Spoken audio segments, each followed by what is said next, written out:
الحمد للہ رب العالمین والصلاة والسلام علی رسولہ محمد وعلی آلہ واصحابہ اجمعین اما بعد فاعوذ باللہ السمیع العلیم من الشیطان الرجیم بسم اللہ الرحمن الرحیم سورۃ المجادلہ۔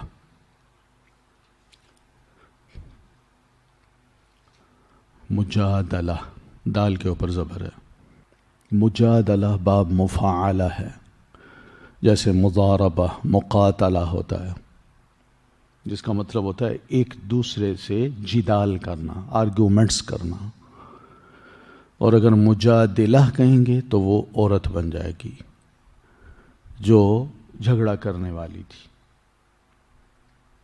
تو یہ عورت مراد نہیں ہے، اس سے مراد مجادلہ ہے، ایک دوسرے سے آرگومنٹس کرنا، جیم دال لام اس کا روٹ ہے۔ تو یہ صورت مدینہ میں نبی علیہ الصلاۃ والتسلیم پر نازل ہوئی۔ مجادلہ اس کا نام اس لیے رکھا گیا کہ یہ جدال، یہ جھگڑا، یہ آرگومنٹس جو خولہ بنت ثعلبہ رضی اللہ عنہا ایک صحابیہ ہیں، انصاریہ ہیں، وہ نبی علیہ الصلاۃ والتسلیم کے پاس آئیں اور انہوں نے کہا کہ اللہ کے رسول، ساری جوانی میں نے اپنے خاوند کے ساتھ گزاری، اس کے بچے اس کے لیے پیدا کیے، اور جب وہ جوان ہو گئے، پل بڑھ گئے اور میں سوکھ گئی، تو اب وہ مجھے کہتا ہے کہ تم میرے لیے ایسی ہو جیسے میری ماں کی پیٹھ۔ تو یہ لفظ جب بیوی کو کہہ دیے جاتے تھے تو نبی علیہ الصلاۃ والتسلیم کے دور میں، یعنی ابھی مسائل نہیں اترے تھے، لوگ یہی سمجھتے تھے کہ اس سے مراد طلاق ہے، تو وہ اس ڈر سے آئیں کہ کہیں مجھے طلاق تو نہیں ہو گئی، تو وہ آئیں اور نبی علیہ الصلاۃ والتسلیم کے ساتھ گفتگو کی، تو آپ خاموش ہیں، آپ فرماتے ہیں میں کیا کہہ سکتا ہوں۔ وہ حق کو جاننے کے لیے، حق پانے کے لیے نبی علیہ الصلاۃ والتسلیم سے آرگومنٹس کر رہی ہیں، جھگڑ رہی ہیں۔ وہ کہتی ہیں اللہ کے رسول انہوں نے طلاق کے لفظ نہیں کہے، یہ کہے ہیں۔ دیکھیں آپ فرماتے ہیں میں کیا کہہ سکتا ہوں۔ تو یہ خاتون اسی کمرے میں جہاں ام المومنین سیدہ عائشہ بھی ہیں اور نبی علیہ الصلاۃ والتسلیم بھی ہیں، اور وہ نبی علیہ السلام سے گفتگو کر رہی ہیں، اور ام المومنین بھی ایک سائڈ پہ بیٹھی ہیں، چھوٹا سا کمرہ ہے۔ تو بیٹھے بیٹھے پتہ نہیں کب انہوں نے اللہ تعالیٰ سے یہ درخواست کی کہ اللہ تو ہی کوئی دعا سن، تو ہی کوئی اس کا حل اتار۔ تو بس اسی لمحے نبی علیہ الصلاۃ والتسلیم پر یہ سورت کی ابتدائی آیات نازل ہوئیں، اور اس صورت میں اللہ تعالیٰ نے اس آرگومنٹ کا ایک واقعہ بھی سنایا ہے، اور ساتھ ساتھ بہت سی اور باتیں بھی سمجھا دی ہیں کہ مثلاً دو لوگ آپس میں بیٹھے ہیں تو وہ سرگوشیاں کر رہے ہیں، سرگوشی کر رہے ہیں، ایک دوسرے کے کان میں آہستہ آہستہ باتیں کر رہے ہیں، لوگ اور بھی بیٹھے ہیں، تو اس کے آداب کیا ہیں۔ یہ چند باتیں اس صورت میں اللہ تعالیٰ نے سکھا دی۔ تو یہاں پہلی بات جو پتہ چلتی ہے وہ دیکھیے کہ بسم اللہ الرحمن الرحیم، قد سمع اللہ، تحقیق سن لی اللہ نے، قولا بات، التی اس خاتون کی جس نے، تجادلک جو جھگڑ رہی تھی آپ سے، فی زوجہا اپنے شوہر کے بارے میں، وتشتکی اور شکایت کر رہی تھی اللہ اللہ کی جناب میں، یا اللہ تعالیٰ سے، واللہ اور اللہ یسمع وہ سن رہا تھا، تحاورکما گفتگو تم دونوں کی، ان اللہ بے شک اللہ سمیع خوب سننے والا ہے، بصیر خوب دیکھنے والا ہے۔ اب یہ جملہ جو ہے نا، قد سمع اللہ قول التی، یقیناً سن لی اللہ نے بات اس خاتون کی جو جھگڑ رہی تھی آپ سے۔ یہ بات کیا تھی؟ یہ دعا تھی کہ جو آرگومنٹس ہو رہے ہیں اور نبی علیہ السلام فرما رہے ہیں، آپ خاموش ہیں، مگر وہ خاتون وہیں بیٹھے بیٹھے دل کے اندر سے یا ویسے ہی کوئی زبان سے کوئی لفظ نکالتی ہے، کہتی ہے اللہ تو ہی اس کا حل اتار. لیکن یہ لفظ اس نے کب کہے؟ ام المومنین فرماتی ہیں واللہ میں کمرے میں بیٹھی تھی، میں دیکھ بھی رہی تھی، مجھے نہیں پتہ چل سکا کہ اس خاتون نے کس وقت دعا مانگی اور کب مانگی، کیا الفاظ کہے کہ اللہ تعالیٰ نے اس کی دعا سن کے یہ فرما دیا قد سمع اللہ قول التی تجادلک. تو اس سے پتہ چلتا ہے کہ اللہ تبارک و تعالیٰ جو دعا ہے وہ ضرور سنتا ہے. تو ام المومنین فرماتی ہیں الحمدللہ الذی وسع سمعہ الاصوات، کہ میں اس اللہ کی تعریف کرتی ہوں جس کی سماعت جو ہے، تمام آوازیں جو بھی دنیا میں موجود ہیں، اس کائنات میں موجود ہیں، ان تمام آوازوں کے لیے اللہ تعالیٰ کی سماعت بڑی وسیع ہے، بڑی فراخ ہے. فرماتی ہیں لقد جاءت المجادلۃ الی النبی صلی اللہ علیہ وسلم تکلمہ، یہ جھگڑا کرنے والی خاتون نبی علیہ الصلاۃ والتسلیم کے پاس آئی اور وہ آپ سے بات کر رہی تھی. انا فی ناحیۃ البیت، اور میں کمرے کے ایک کونے میں تھی موجود. ما اسمع ما تقول، میں نہیں سن سکی کہ وہ کیا کہہ رہی ہے. مگر اللہ تعالیٰ نے اس کی یہ بات سن لی. فانزل اللہ عز وجل، تو اللہ تعالیٰ نے یہ صورت نازل کر دی جس میں فرمایا قد سمع اللہ قول التی، کہ اللہ نے اس خاتون کی بات سن لی. تو یہ بڑی عجیب بات تھی ام المومنین کے لیے بھی. تو بہرحال یہ خاتون، اس کا نام کچھ علماء تو لکھتے ہیں خولہ اور کچھ لکھتے ہیں خویلہ. یہ اوس ابن صامت رضی اللہ عنہ جو انصاری ہیں، یہ ان کی اہلیہ ہیں. تو وہ چاہتی تھیں کہ میں اپنے خاوند کے پاس واپس لوٹ جاؤں، مگر میاں نے جو لفظ کہے تو اس کے بارے میں ابھی کوئی ایسی وضاحت شریعت میں نہیں نازل ہوئی تھی کہ پیارے نبی علیہ الصلاۃ والتسلیم اس کو سمجھا سکتے. اور جیسے میں بتا چکا ہوں کہ اس مسئلے کے اترنے سے پہلے لوگوں کے ہاں یہی بات مشہور تھی کہ جو شخص اپنی بیوی کو یوں کہہ دے کہ انتی علیہ کظہر امی، تو میرے لیے ایسی ہے جیسے میری ماں کی پیٹھ، یعنی ماں کی پیٹھ کو جس طرح میں ننگا نہیں دیکھ سکتا، میرے لیے حرام ہے، اب تو میرے لیے ایسی محترم ہے، اب میں تمہاری پیٹھ کو ننگا نہیں دیکھ سکتا. تو اس کو ظہر کہتے ہیں پیٹھ کو. تو اسی سے زہار ہے، زہار یعنی ایسے لفظ کہہ دینا کہ تو میرے لیے اب ایسی ہے جیسے میری ماں کی پیٹھ. تو اس عمل کو کہہ دیتے ہیں زہار. فلاں نے اپنی بیوی سے زہار کیا ہے. ٹھیک ہے. تو اللہ تعالیٰ نے یہ بات بھی سنی اور نبی علیہ الصلاۃ والتسلیم کے ساتھ وہ جو گفتگو کر رہی تھی، اللہ تعالیٰ فرماتے ہیں میں نے وہ بھی سن لی. تو یہ دیکھیے کتنی عظیم ذات ہے اللہ تعالیٰ کی، کہ فکر ہے خاتون کو اپنی زندگی کی، اپنی فیملی لائف کی. وہ برباد ہونا نہیں دیکھنا چاہتی، اور وہ اپنے اس شکوے کو، اپنے اس دکھ کو پیارے نبی علیہ الصلاۃ والتسلیم کے پاس لے آئی کہ اللہ کے رسول آپ ہی کوئی حل بتائیں. تو اللہ فرماتے ہیں کہ میں نے اس خاتون کی بات سن لی جو جھگڑ رہی تھی آپ سے فی زوجی، آپ نے شوہر کے بارے میں، وتشتکی الی اللہ، اور اللہ کی جناب میں وہ شکایت کر رہی تھی کہ اللہ تو اب اس کا حل اتار. اللہ فرماتے ہیں واللہ یسمع تحاورکما، اور اللہ سن رہا تھا تم دونوں کی گفتگو کو. تحاور کس کو کہتے ہیں؟ گفتگو کو. حوار پڑھا ہے نا آپ نے، حوار پڑھا تھا نا. حوار کس کو کہتے ہیں؟ مکالمے کو، ایک دوسرے سے گفتگو کرنے کو. تو اسی سے تحاور ہے. ٹھیک ہے. اور اللہ سن رہا تھا گفتگو تم دونوں کی. ان اللہ، بے شک اللہ، سمیع، خوب سننے والا ہے، بصیر، خوب دیکھنے والا ہے.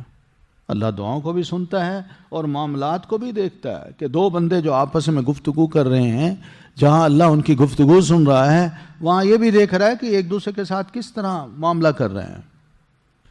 اب مسئلہ سمجھایا کہ الذین یظاہرون منکم، جو لوگ زہار کرتے ہیں، منکم تم میں سے، من نسائہم اپنی عورتوں سے، ما ہننا نہیں ہیں وہ، امہاتہم مائیں ان کی، ان امہاتہم نہیں مائیں ان کی، الا مگر اللہ وہ عورتیں جو ولدنہم جنم دیتی ہیں ان کو، وَإِنَّهُمْ اور بے شک وہ، لَيَقُولُونَ البتہ وہ کہتے ہیں، منکرن نامعقول، من القولی بات، وزورا اور جھوٹ، وَإِنَّ اللَّهَ اور بے شک اللہ، لَعَفُوٌ البتہ بہت معاف کرنے والا ہے، غفور بہت بخشنے والا ہے۔ اب بتایا کہ جو لوگ اپنی بیوی کو یوں کہہ دیتے ہیں کہ تو میرے لیے ایسی ہے جیسی میری ماں کی ننگی پیٹھ، تو اس کو کہتے ہیں زہار۔ تو جو لوگ تم میں سے، مسلمانوں تم میں سے جو لوگ اپنی بیویوں سے زہار کرتے ہیں،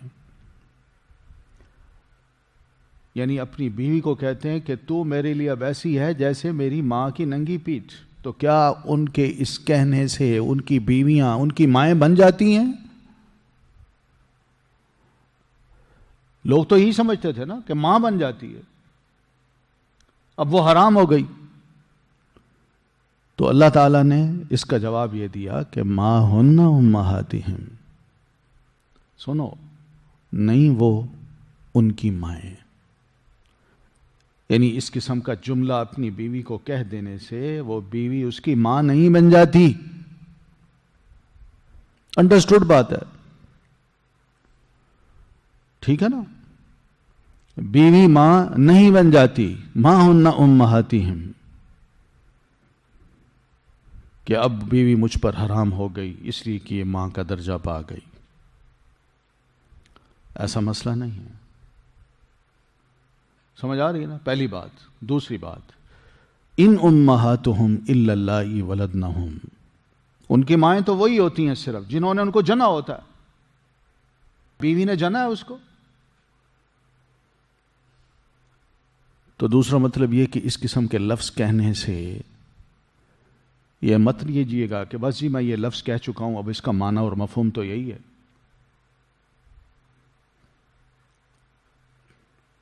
سمجھ آ رہی ہے؟ ہمارے کلچر میں کیا ہے، یہ میری بہن ہے، بھائی میں تو بہن بنایا نا۔ عورت بھی کہتی میرا بھرا ہے، یہ میرا بھائی ہے، میں نے تو بھائی بنایا ہوا ہے۔ تو کیا اس طرح کہنے سے وہ بہن بن جاتی ہے، وہ بھائی بن جاتا ہے؟ تو اس کلچر کو جو اس وقت موجود تھا یا اس کی یہی شکل موجود تھی زہار کی، اللہ تعالیٰ نے جملہ بول کے سارے کلچرز ختم کیے ہیں۔ یہ باتیں ایسی نہیں ہیں کہ تمہارے کہنے سے وہ عورت ماں بن جائے یا کوئی عورت بہن بن جائے یا کوئی غیر مرد بھائی بن جائے۔ اگر اس طرح کی باتیں ہوتی تو شریعت کو ان مسائل کو اتارنے کی کیا ضرورت تھی؟ یہ حرمت کے مسائل، نکاح کے مسائل بتانے کی کیا ضرورت تھی؟ گھر میں آنے کی اجازت لینے کی کیا ضرورت تھی؟ ایسے مسائل بتانے کی کیا ضرورت تھی؟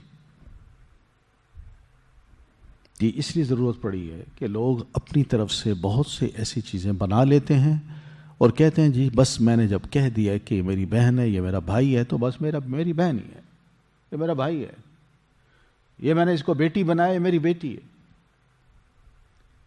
اور بھائی نہ بیٹی بنتی ہے، نہ بھائی بنتا ہے، نہ بہن بنتی ہے، نہ ماں بنتی ہے۔ کیوں؟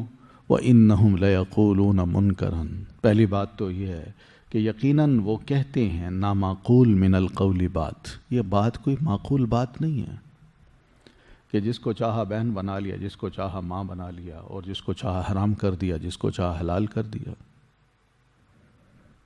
اگر یہ چھوٹ دے دی جائے کہ ایک بندہ اپنی بیوی کو یا کسی لڑکی کو یہ کہہ دے تو میری بہن ہے، اگر اس کو مان لیا جائے تو پھر کل کو یہ بات ہی ماننی پڑے گی کہ چلتے چلتے وہ کسی لڑکی کو کہے کہ تو میری بیوی ہے، ٹھیک ہے، ہاں ٹھیک ہے، چلو بھائی دنیا کو بتا دیا جی ہم دونوں میاں بیوی ہیں. یہ تو چھوٹ مل جائے گی بھائی، اس سے کیا کوئی بچے گا؟ کوئی پروگرام بن سکیں گے کہ میں شادی کرنا چاہتا ہوں فلاں سے، بعد میں پتہ چلا وہ تو کسی اور کی بیوی بن گئی. یہ چیزیں ایسی نہیں ہیں کہ انسان اپنے منہ سے کچھ کہے اور اس کو لا بنا لے. اس لیے انتہائی نامعقول اور ناپسندیدہ بات ہے جو لوگ کرتے ہیں، وزورا اور جھوٹی بات ہوتی ہے، اس میں کوئی حقیقت نہیں ہوتی. وَإِنَّ اللَّهَ، اور یقیناً اللہ تعالیٰ، لَعَفُوٌ، البتہ معاف کرنے والا ہے، غفورٌ، بہت بخشنے والا ہے. ٹھیک ہے، اب جو کچھ ہونا تھا ہو گیا. جس نے غصے میں آ کے اپنی بیوی کو یہ کہہ دیا کہ تو میرے لیے اب ایسی جیسے میری ماں کی ننگی پیٹھ، ہے غلط بات، جھوٹ ہے، ناپسندیدہ بات ہے، لیکن چونکہ پتہ نہیں تھا تو اس لیے اب اللہ بتا رہا ہے کہ پچھلے گناہ تو میں معاف کر رہا ہوں اور میں معاف کر بھی دیتا ہوں، لیکن آئندہ نہ کرنا، آئندہ نہ کرنا. مراد یہ بھی ہے، یہ نہیں ہے کہ وہ گناہ تمہارا لکھ لیا گیا اور ناقابل معافی ہے، بلکہ اللہ معاف ہی کر دیتا ہے، بشرطے کہ ان باتوں کا اب آئندہ انسان تسلیم کر لے.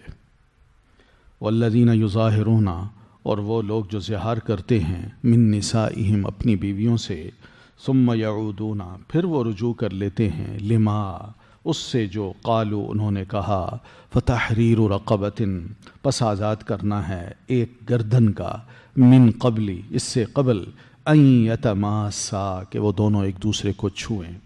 ذالکم، یہ ہے، توعظون بہ، تم نصیحت کیے جاتے ہو جس کی، واللہ، اور اللہ، بما، اس سے جو تعملون، تم عمل کرتے ہو، خبیر، خوب خبر والا ہے یا خوب باخبر ہے. تو یہاں مسئلہ سمجھایا کہ جو لوگ اپنی بیویوں سے زہار کر چکے اور اسے کہہ دیا کہ تو میرے لیے اب ایسی ہے جیسے میری ماں کی پیٹھ، چونکہ یہ غلط بات تھی اس لیے اس کی کچھ سزا ہے. سزا یہ ہے کہ وہ پچھتا رہے ہیں کہ بھائی غلطی ہو گئی، ٹھیک، تو ثم یعودون، پھر وہ رجوع کر لیتے ہیں، لما قالو، اس سے جو انہوں نے کہا. مراد یہ ہے کہ وہ کہتے ہیں کہ میں نے غلطی کی کہ میں نے تمہیں یہ جملہ کہا، تو میری ماں نہیں ہو، تو میری بیوی ہو، میں تمہیں بیوی بنا کے رکھنا چاہتا ہوں. تو اب کیا کریں؟ وہ طلاق تو نہیں ہوتی، سمجھ آئی نا، طلاق اس سے نہیں ہوتی، زہار سے طلاق نہیں ہوتی، لیکن زہار چونکہ لفظ ایسا ہے کہ اب وہ لفظ واپس لینے پڑتے ہیں تاکہ بیوی کو بیوی بنا کے رکھیں.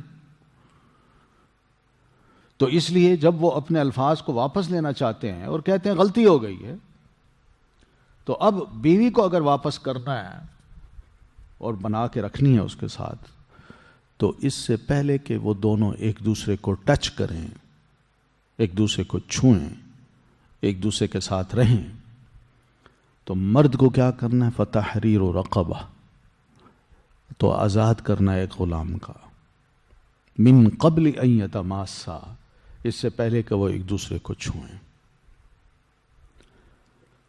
تو میاں کو اپنی بیوی کو ہاتھ لگانے سے پہلے، رجوع کرنے سے پہلے، ایک غلام کو آزاد کرنا ہے، چاہے وہ اس کے پاس ہے اس کو آزاد کرے یا خرید کے اس کو آزاد کرے.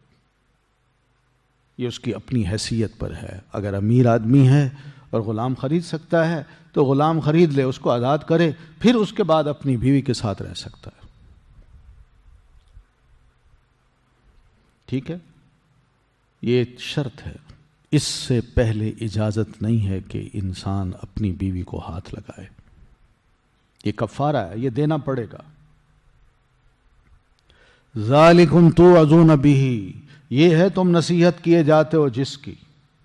اللہ فرماتے ہیں یہی طریقہ اپنانا کہ بیوی کو ہاتھ لگانے سے پہلے ایک غلام کو لے کے یا آزاد کر دو خرید کے، یا اپنا غلام ہے تو اس کو آزاد کر دو. میں تمہیں اس کی نصیحت کر رہا ہوں، مراد یہ کہ اس کو بھولنا نہ، اس کو چھوڑنا نہ، اس پر عمل کیے بغیر اپنی بیوی کو ہاتھ نہ لگانا،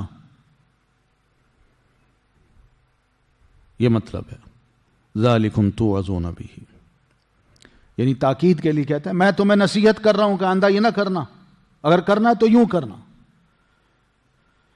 تو یہ وہ انداز ہے جو اللہ نے اپنایا ہے، اور مسلم مرد کو جو خاوند ہے اس کو سمجھایا کہ تمہیں میں اس بات کی نصیحت کر رہا ہوں، واللہ بما تعملون خبیر، باقی جو تم کرتے ہو اللہ کو پوری طرح پتہ ہے، وہ سب باخبر ہے۔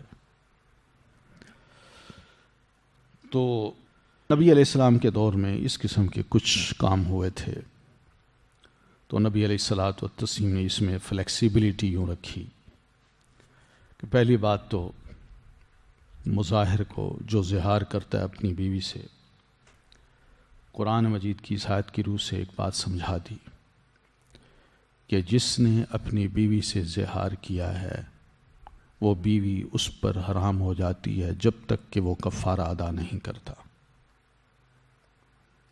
یہ جو مسئلہ ہے اس کو یوں سمجھیے گا، ذالکم توعظون بہ سے، ٹھیک ہے، اس کو ٹچ بھی نہیں کر سکتا جب تک کہ وہ کفارہ ادا نہ کرے۔ سنن نبی داؤد میں ایک روایت ہے کہ ایک شخص نے اپنی بیوی سے زہار کیا، پھر کفارہ دینے سے پہلے ہی اپنی بیوی کے ساتھ جمع کر بیٹھا۔ نبی علیہ الصلاۃ والتسلیم کے پاس آئے، آپ کو اطلاع دی کہ اللہ کے رسول میں تو یہ کام کر بیٹھا ہوں۔ تو آپ نے فرمایا ما حملک علی ما صنعت، یہ جو تم نے حرکت کی ہے آخر کس چیز نے تمہیں مجبور کیا ہے کہ تم یہ کام کر بیٹھو؟ کفارہ دیتے پہلے اور پھر اس کے بعد بیوی کو چھوتے۔ تو وہ جواب دیتے ہیں، کہتے ہیں رأیت بیاض ساقہا فی القمر، اللہ کے رسول رات کی چاندنی تھی اور اس کی سفید پنڈلی جو ہے وہ مجھے نظر آئی تو میں صبر نہیں کر سکا، یہ چیز تھی اور کچھ نہیں تھا۔ تو آپ صلی اللہ علیہ وسلم نے فرمایا فاعتزلھا، اب ٹھیک ہے، اب اس سے علیحدہ ہو جاؤ، بالکل نہ چھیڑنا اس کو، کوئی بات نہ کرنا، حتی تکفر عنکا، جب تک کہ تم اپنی طرف سے کفارہ نہیں دے دیتے۔ کفارہ دو، پھر اس کے بعد اپنی بیوی کے ساتھ رہ سکتے ہو تم، ٹھیک ہے۔ تو اگر اس قسم کی غلطی ہو بھی جائے تب بھی شریعت یہی کہتی ہے کہ تم علیحدہ ہو جاؤ اس سے، جب تک کہ تم کفارہ ادا نہیں کرو گے تم اس کے ساتھ نہیں رہ سکتے۔ تیسرا مسئلہ اس سے پتہ چلتا ہے کفارہ کیا ہے۔ کفارہ ہے تحریر رقبہ، ایک گردن کا آزاد کرنا، یہ اپنی حیثیت پر ہے، ٹھیک ہے۔ بندہ امیر ہے تو غلام خرید کے اس کو آزاد کر دے، وہ لوگ ہوتے ہیں لاکھوں روپے کروڑوں میں کھیلتے ہیں، اربوں میں کھیلتے ہیں، اس کے لیے چند لاکھ روپے غلام کو خرید کے آزاد کرنے میں کیا ہے، ٹھیک۔ کیونکہ یہ کام ہوں گے تو پتہ چلے گا نا کہ بیوی کی اہمیت کیا ہے۔ کچھ چند لاکھ روپے ذرا اللہ کی راہ میں خرچ کرنے پڑے نا سزا کے طور پہ، پھر پتہ چلے گا یار بیوی واقعی قابل قدر شے ہے۔ آج اس کی قدر نہیں ہے تو اس لیے کیونکہ حق المال بھی ہم تھوڑا سا دیتے ہیں، 500 روپے، 5000 روپے، 50,000 روپے، تو اس لیے بیوی کی قدر ہی نہیں ہے۔ تو جو شخص مالدار ہے وہ یہ کام کرے، ورنہ فمن لم یجد، تو جو نہ پائے، یعنی یہ ہمت اس کے پاس نہ ہو کہ وہ غلام کو خرید کے آزاد کر سکتا ہے، تو فصیام، تو روزے رکھنا ہے، شہرینی، 2 ماہ، متتابعین، مسلسل، من قبل، اس سے قبل، ان یتماسا، کہ وہ دونوں ایک دوسرے کو چھوئیں، فمن لم یستطع، تو جو نہ استطاعت رکھتا ہو، فإطعام 60 مسکینا، تو کھانا کھلانا ہے 60 مسکینوں کو، ذالک، یہ اس لیے ہے لِتُؤْمِنُوا بِاللَّهِ تاکہ تم ایمان لاؤ اللہ پر، وَرَسُولِهِ اور اس کے رسول پر، وَتِلْكَ حُدُودُ اللَّهِ اور یہ حدیں ہیں اللہ کی، وَلِلْكَافِرِينَ اور کافروں کے لیے عذاب علیم عذاب ہے دردناک۔ تو دوسری بات یہ بتائی کہ اگر بالفرض اس شخص کے پاس، خاوند کے پاس اتنی ہمت نہیں کہ وہ ایک غلام کو خرید کے آزاد کر سکے، تو پھر وہ کیا کرے؟ 2 ماہ مسلسل روزے رکھے۔ مسلسل کا مطلب یہ ہے کہ درمیان میں کوئی روزہ توڑے نہ، چھوڑے نہ، اگر چھوٹ گیا تو پچھلے سارے ختم، اب دوبارہ شروع کرے اور 2 ماہ مسلسل رکھے۔ یہ متتابعین کا مطلب ہے، ٹھیک؟ پھر جس شخص کے پاس 2 ماہ روزے رکھنے کی ہمت نہ ہو کہ 2 ماہ بڑا لمبا عرصہ ہے، میں صبر نہیں کر سکوں گا، تو وہ پھر کیا کرے؟ فَمَن لَّمْ يَسْتَطِعْ فَإِطْعَامُ 60 مسکینا، تو 60 مسکینوں کو کھانا کھلائے۔ یہ کفارہ ہے۔ ساری گنجائشیں بتا دی، امیر کے لیے بھی، متوسط آدمی کے لیے بھی، اور غریب کے لیے بھی، اور انتہائی غریب ہے اس کے لیے بھی۔ وہ کیسے انتہائی غریب ہے؟ نبی علیہ الصلاۃ والتسلیم کے پاس ایک صاحب آئے اور انہوں نے آ کے اسی قسم کی بات کی کہ اللہ کے رسول، میرے ساتھ یہ کچھ ہو گیا ہے کہ اپنی بیوی کے ساتھ میں زہار کر بیٹھا ہوں۔ تو پیارے نبی علیہ الصلاۃ والتسلیم نے اسی کے مطابق اس کو فرمایا کہ جاؤ پھر ایک گردن آزاد کرو۔ تو وہ صاحب کہتے ہیں کہ جو ہی میں نے یہ بات سنی تو میں نے اپنی ہتھیلی اپنی اس گردن پہ یوں ماری، تو میں نے عرض کی اللہ کے رسول، لا والذی بعثکم بالحق ما اصبحت املک غیرہا، کہ اللہ کے رسول میں غلام آزاد کروں، میرے پاس تو سوائے اس بیوی کے کچھ اور ہے ہی نہیں۔ تو آپ نے فرمایا فصم شہرین، تو ٹھیک ہے 2 ماہ کے روزے رکھو۔ تو کہتے ہیں کہ میں نے عرض کیا اللہ کے رسول وَهَلْ أَصَابَنِي مَا أَصَابَنِي إِلَّا فِي الصِّيَامِ، اللہ کے رسول یہ جو کچھ میں کر بیٹھا ہوں، یعنی بیوی سے زہار بھی کیا، زہار کرنے کے بعد اس کو اپنے پاس بھی رکھا، اور پھر اس کو دیکھ کے، اس کے سفیدی دیکھ کے جسم کی، وہ میں برداشت نہیں کر سکا اور میں اس کے ساتھ سب کچھ بھی کر بیٹھا۔ تو یہ سب چیزیں جو ہوئی ہیں وہ اسی وجہ سے تو ہوئی ہیں کہ میں روزے میں تھا، روزے کے رمضان کے دن تھے، اور اس حالت میں سب کچھ کر بیٹھا ہوں۔ آپ مجھے کہتے ہیں میں روزے رکھوں، تو نبی علیہ الصلاۃ والتسلیم نے فرمایا ٹھیک ہے فَأَطْعِمْ 60 مسکینا، اگر ایسی بات نہیں تو پھر 60 مسکینوں کو تم کھانا کھلا دو۔ کہتے ہیں میں نے جب یہ سنی تو میں نے عرض کی والذی بعثک بالحق، اس ذات کی قسم جس نے آپ کو صحیح سچا رسول بنا کے بھیجا ہے، لقد بتنا لیلتنا هذه وحشا ما لنا عشاء، ہم نے آج رات، یہی رات جو گزری ہے، یقین مانیے بھوک پہ گزاری ہے، ہمارے پاس رات کا کھانا نہیں تھا۔ یعنی جس کے گھر میں رات کا کھانا نہ ہو، بھوکی رات اس نے گزاری ہو، وہ 60 مسکینوں کو کیسے کھانا کھلائے گا؟ تو نبی علیہ السلام نے فرمایا اچھا اذهب الى صاحب صدقۃ بنی زریق، یہ بنو زریق کے آدمی تھے۔ جب انہوں نے اپنا معاملہ اپنی بنو زریق کے سردار کو بتایا تو اس نے کہا جناب تم نے تو بہت زبردست غلط کام کیا ہے، تو یہ کام تو ایسا ہے کہ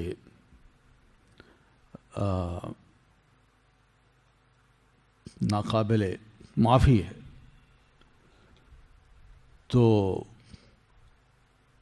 میں نے اپنی قوم سے کہا تھا، اپنی قوم کے یعنی اپنی برادری کے جو بڑے تھے، بزرگ تھے، ان سے کہا تھا کہ تم میرے ساتھ چلو اور نبی علیہ الصلاۃ والتسلیم کو میرے بارے میں بتاؤ کہ اللہ کے رسول یہ کچھ ہوا ہے، تو آپ اس بندے کے بارے میں کیا فرماتے ہیں؟ تو لوگوں نے کہا لا واللہ لا تفعل، بالکل نہ ایسا کرو، نتخوف ان ينزل فینا القرآن، ہمیں ڈر ہے کہ کہیں ہمارے بارے میں قرآن میں کوئی بات نہ اتر آئے۔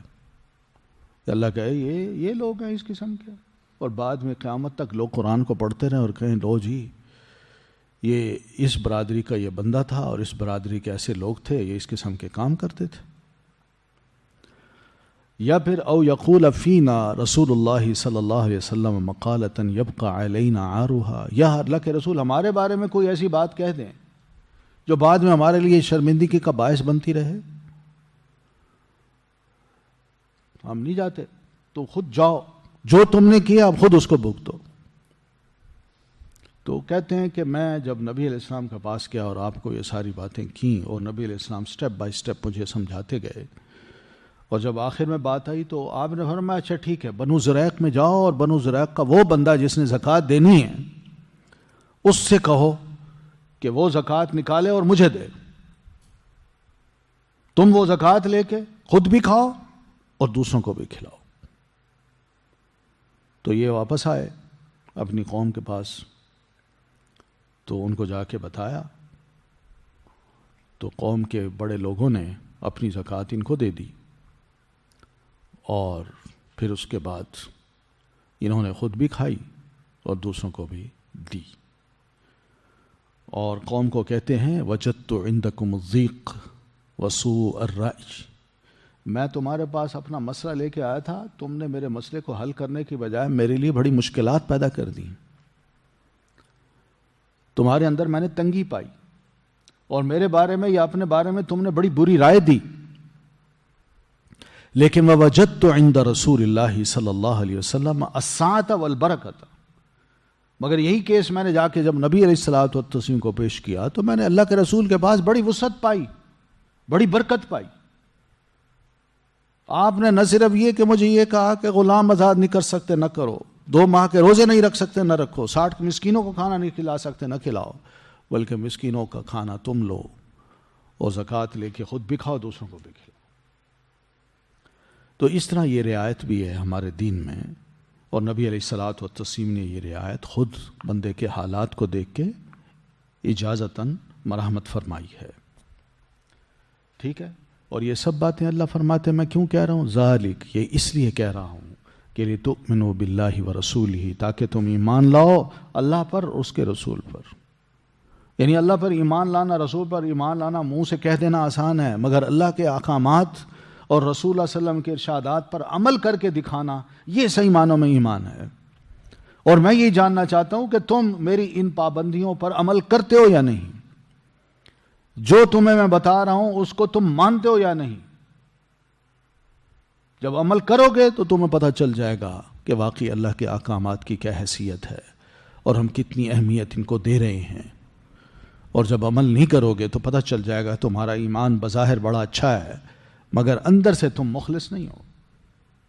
اس لیے فرمایا وَتِلْكَ حُدُودُ اللَّهِ، یہ اللہ کی حدیں ہیں، یہ باؤنڈریز ہیں، ان کو کراس نہ کرنا، انہی کی لمٹس میں رہنا. وَلِلْكَافِرِينَ عَذَابٌ عَلِيمٌ، اور جو نہیں مانتے ان کے لیے پھر سخت قسم کا، دردناک قسم کا عذاب بھی ہے. ٹھیک ہے، تو یہ زہار کا مسئلہ اللہ تبارک و تعالیٰ نے یوں حل کر دیا. پھر اس کے بعد ایک بات یہ بھی فرمائی کہ ان الذین یحادون، بے شک وہ لوگ جو مخالفت کرتے ہیں اللہ تعالیٰ کی، ورسولہ، اور اس کے رسول کی. یہاں اللہ تعالیٰ فرماتے ہیں کہ جو لوگ میری اور میرے رسول کی مخالفت کرتے ہیں اور مخالفت کرتے کرتے دشمنی کی حد تک چلے جاتے ہیں، تو یہ یاد رکھیں کہ اللہ تعالیٰ ان کی ایک ایک بات اور ایک ایک عمل کو اکٹھا کر رہا ہے، کاؤنٹ کر رہا ہے، اور کل قیامت کو میدان محشر میں ان کے سامنے ان کے ساری ان باتوں کو کھول کے بیان کر دے گا. اس لیے یہاں ان الذین یحادون کے الفاظ استعمال کیے ہیں. یحادون محادہ سے ہے اور اسی سے حدید ہے. حدید حد کس کو کہتے ہیں؟ حد کہتے ہیں یہ چھری کی جو نوک ہوتی ہے نا، تلوار کی جو کانٹ دار نوک ہوتی ہے، اس کو کہتے ہیں حد. یعنی ایسی دشمنی ایسی باتیں، ایسے عمل جو دوسرے کے لیے کاٹنے والی ہوں یا دوسروں کو کاٹنے والی ہوں، روکنے والی ہوں. تو یہاں کیا ہے؟ یحادون یعنی دشمنی کرتے ہیں، مخالفت کرتے ہیں اللہ اور اس کے رسول کے ساتھ. تو اللہ تعالیٰ کی طرف سے ایسے دشمنوں کو ایک بہت بڑی دھمکی ہے کہ یہ لوگ کچھ بھی کر لیں، ایک بات یاد رکھیں کہ اللہ اور اس کے رسول کے دین کو یہ نیچا نہیں دکھا سکتے. اللہ کا دین اس زمین پہ اگر نازل ہوا ہے تو وہ بلند ہونے کے لیے نازل ہوا ہے، نیچا ہونے کے لیے نازل نہیں ہوا. اور بہن اسی طرح اس کا رسول بھی اللہ تعالیٰ اس کو سرخرو کرنے کے لیے بھیجتا ہے، نہ کہ یہ کہ دشمن اس کے کامیاب ہوں اور اللہ کا رسول اس کا مشن کامیاب نہ ہو. تو اس لیے یاد رکھیں، کبھی تو ایسے لوگ کبھی تو ذلیل کیے جائیں گے. ذلت میں ہلاکت بھی ہے، بربادی بھی ہے، قتل بھی ہے، قید بھی ہے. اللہ کی طرف سے اور بہت سے پھٹکاریں بھی ہیں. کبھی تو کما کبیت الذین من قبلہم، جیسا کہ پھٹکار یا جیسا کہ ذلیل کیے گئے تھے وہ لوگ جو ان سے پہلے تھے. یعنی اللہ تعالیٰ نے ان کو بھی سزائیں دی، ان پر بھی اپنی لعنت بھیجی، ان کو بھی اپنی رحمت سے محروم کیا، وہ ذلیل ہوئے. تو اس لیے یہ کوئی آسان جنگ نہیں ہے کہ اللہ اور اس کے رسول کے خلاف کوئی کھڑا ہو جائے اور کہے جی میں تو بڑا زبردست کامیابی حاصل کر سکتا ہوں، میں دین کو شکست دے سکتا ہوں. نہیں. وَقَدْ أَنزَلْنَا آیَاتٍ بَيِّنَاتٍ، اور تحقیق نازل کر چکے ہم آیات بینات، آیات جو واضح ہیں، یعنی ایسے واضح دلائل ہیں جو کھول کھول کے ہم نے بیان کیے ہیں. اس میں ایسی واضح باتیں ہیں جو ناقابل تغیر ہیں، محکم ہیں، جو اس بات سے آگاہ کرتے ہیں کہ اللہ تعالیٰ کی حدود کیا ہیں، اللہ تعالیٰ کے جو دین ہے اس کی حدود کیا ہیں، اس کی حقیقت کیا ہے. یہ سب لوگوں کو پتہ چلتا ہے اس سے، قرآن مجید کو پڑھنے سے، ان آیات بینات کو پڑھنے سے، سمجھنے سے. مگر لوگ نہیں مانتے. کتنے معجزات تھے جو پہلے انبیاء کرام نے دکھائے، دلائل دیے اپنی قوم کو، قوم کے سرداروں کو، قوم کے بڑے بڑے بادشاہوں کو، مگر انہوں نے ان تمام دلائل کے مقابلے میں ہٹ دھرمی کا مظاہرہ کیا، ضد اور تعصب کا مظاہرہ کیا. تو یہ ان کی دشمنی ان کو کہاں لے گئی؟ ذلت پر. تو ایسے لوگ سب ذلیل ہوئے ہیں. تو اس لیے اس وقت بھی جو لوگ پیارے نبی علیہ الصلاۃ والتسلیم کی مخالفت کرتے ہیں یا دین کی مخالفت کرتے ہیں، وہ یاد رکھیں کہ اللہ نے ان کو بھی ویسے ہی ذلیل کرنا ہے جیسے پہلے ذلیل ہوئے تھے. اور یہ ذلت کوئی خدا نخواستہ کوئی ضد کی بنیاد پہ نہیں ہے. دلائل فراہم کرنے کے بعد اگر بندہ تعصب کا شکار ہو جائے اور حقیقت حال کو نہ سمجھے اور سچ کو تسلیم نہ کرے تو پھر یہی کچھ ہی ہوتا ہے. اس ہٹ دھرمی کا علاج سوائے اس کے اور کچھ نہیں کہ اللہ ایسے لوگوں کو ذلیل کرے. اس لیے فرمایا وَلِلْكَافِرِينَ عَذَابٌ مُّهِينٌ، اور کافروں کے لیے عذاب ہے درد اہانت آمیز، جو اللہ کی ان واضح دلائل کا انکار کرتے ہیں، نہیں مانتے، اس کے مقابلے میں اکڑتے ہیں. تو ایسے لوگوں کو اللہ تعالیٰ نے پھر ذلیل کرنا ہے، دنیا میں بھی اور قیامت کے روز بھی. یوم یبعثہم اللہ جمیعاً، جس دن اٹھائے گا انہیں اللہ تعالیٰ جمیعاً، سب کے سب کو، فینبئہم، پھر وہ بتا دے گا ان کو، بما عملوا، وہ جو انہوں نے عمل کیے، احصاہ اللہ، گن رکھا ہے اسے اللہ تعالیٰ نے، ونسوہ، جبکہ وہ بھول چکے ہیں اسے. واللہ، اور اللہ، علی کل شیء، اوپر ہر چیز کے شہید، گواہ ہے. اللہ فرماتے ہیں روز قیامت میں ان کو جب زندہ کھڑا کروں گا اور اگلے پچھلے تمام لوگوں کو میدان محشر میں اکٹھا کروں گا، پھر اس کے بعد ان کو بتا دوں گا کہ انہوں نے دنیا میں کیا کیا اچھے کام کیے اور کیا کیا برے کام کیے، سب کو بتا دوں گا. اور یہ یاد رکھیں، احصاہ اللہ، اللہ نے ان کے ایک ایک عمل کو محفوظ کر رکھا ہے، گن رکھا ہے. وَنَسُوهُ، مگر یہ خود اس کو بھول چکے ہیں کہ انہوں نے کیا کیا عمل کیے تھے دنیا میں. اللہ جب یہ سارے اعمال کھول کھول کے ان کو بتائے گا تو یہ انکار نہیں کر سکیں گے. یہ دن بھی آنا ہے، اس لیے اس دن کی فکر بھی کریں. آج دنیا میں جو کچھ کر رہے ہیں یہ سمجھتے ہیں ہمارا ماضی تھا، ہم جیسے بھول گئے اسی طرح ماضی بھی بھول جائے گا. کس کو کیا یاد رہتا ہے؟ مگر اللہ تعالیٰ نے ہر بندے کا ماضی، اس کی زندگی کا ایک ایک عمل، ایک ایک بات نہ صرف ریکارڈ کر رکھی ہے بلکہ اس کو گن گن کے رکھا ہوا ہے. بندے بھول جائیں گے مگر اللہ تعالیٰ نہیں بھولے گا، وہ ان کو سامنے لا کھڑا کرے گا، سب باتیں ان کے سامنے. واللہ علی کل شیء شہید، اور اللہ ہر چیز پر گواہ ہے، اس سے کوئی شے مخفی نہیں، کوئی شے غائب نہیں ہوتی. الم ترا، کیا نہیں دیکھا تم نے، ان اللہ، بے شک اللہ، یعلم، وہ جانتا ہے، ما فی السماواتی، جو کچھ آسمانوں میں ہے، وما فی الارض، اور جو کچھ زمین میں ہے. اللہ تعالیٰ اپنے علم کے بارے میں بتانا چاہتا ہے کہ میرا علم کتنا زبردست ہے، میں ہر شے کا احاطہ کیے ہوئے ہوں. میری کوئی مخلوق، اس کا کوئی بھی معمولی سی بات بھی مجھ سے مخفی نہیں ہے. میں ان کی ایک ایک حرکت پر، ایک ایک بات پر آگاہ ہوتا ہوں، ان کی باتوں کو سنتا ہوں، ان کی جگہوں کو بھی دیکھتا ہوں کہ کہاں بیٹھے ہیں. اس لیے فرماتے ہیں کہ یعلم ما فی السماوات والارض، کہ اللہ ہر اس چیز کو جانتا ہے جو آسمان و زمین میں ہے. پہلے تو یاد رکھیے. پھر فرمایا یعنی میں ان کی ایک ایک بات کو سنتا ہوں، مجھے پتا ہے کہ وہ کہاں ہیں، اور مجھے یہ بھی پتا ہے کہ وہ کیا کر رہے ہیں، اور میں ان کو ان کے مقام پہ دیکھ بھی رہا ہوتا ہوں. پھر فرمایا ما یکون من نجوا ثلاثۃ، تین آدمی بھی اگر بیٹھ کے آپس میں سرگوشی کر رہے ہوں خاموشی کے ساتھ. نجوا یعنی یہ جس کانا پھوسی کہتے ہیں، جس کو انسان کان میں کسی کو بات کرتا ہے دوسرا نہ سن سکے. یہ تین آدمی آپس میں بیٹھ کے کانا پھوسی کر رہے ہوں، چوتھا نہ سن سکے، مگر اللہ فرماتا ہے میں چوتھا ان کے ساتھ ہوتا ہوں. میں ان کی راز کی باتوں کو بھی سن رہا ہوتا ہوں، ان کی سرگوشی کو بھی سن رہا ہوتا ہوں. مجھ پر ان کے راز کی کوئی بات مخفی نہیں ہے. یہ یاد رکھیں، یہ مسلمان کا ایمان ہے.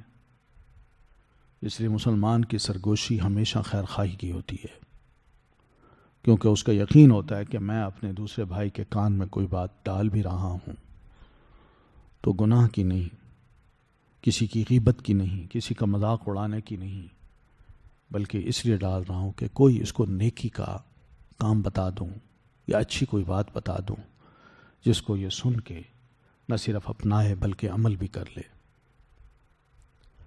مثلاً کسی غریب کے بارے میں کوئی سامنے بیٹھا ہے کہ دو بھائی آپس میں سرگوشی کرتے ہیں، ایک کہتا ہے بھائی یہ واقعی غریب آدمی ہے، تھوڑی سی اس کی مدد ہو جانی چاہیے. بس خود کر چکا ہے، دوسرے بھائی کو بھی اکسا رہا ہے. یہ سرگوشی ٹھیک ہے، یہ نیکی کی بات درست ہے، مگر یہ غریب بنا پھرتا ہے، جھوٹ بولتا ہے، دھوکہ دیتا ہے، پیشہ ور ہے. اس طرح کی بہت سی باتیں، ایسے بندہ میں سنی سنائی باتیں وہ جب کرتا ہے تو یہ سرگوشی غلط ہے. تو یہ وہ چیزیں ہیں جو اللہ فرماتے ہیں تم تین بندے بھی آپس میں بیٹھ کے کوئی بات کرو، کوئی راز کی بات. تم سمجھتے ہو کہ ہم تینوں کے علاوہ چوتھے کو علم نہیں ہوتا؟ اللہ فرماتا ہے چوتھا میں ہوتا ہوں، مجھے تمہاری ایک ایک راز کی بات کا علم ہوتا ہے. پھر اس طرح ولا خمسۃ، اور نہ پانچ دوست آپس میں بیٹھے کانا پھوسی کر رہے ہیں، وہ سمجھتے ہیں چھٹے کو علم نہیں ہوتا. الا ہوا سادسہم، مگر وہ اللہ چھٹا ہوتا ہے ان کا. ولا ادنا کا مطلب کم تر، قلیل، اقل، اور نہ کم تر من ذالک، اس سے یعنی تین سے بھی کم اگر یعنی دو ہوں. ولا اکثر، اور نہ زیادہ یعنی 5 سے بھی زیادہ ہوں، 8 ہوں، 10 ہوں، 15 ہوں، 20 ہوں. ٹھیک ہے. الا هو معہم، مگر وہ اللہ ہوتا ہے ان کے ساتھ. کب؟ جب وہ آپس میں سرگوشی کر رہے ہوتے ہیں. کو اینما کانو، جہاں کہیں بھی وہ ہوں، چاہے بند کمرے میں بیٹھ کے گفتگو کر رہے ہوں، یا رات کی تنہائی میں ان کا کہیں کوئی اجتماع ہو رہا ہو، یا سیکرٹ کوئی باتیں ہوں،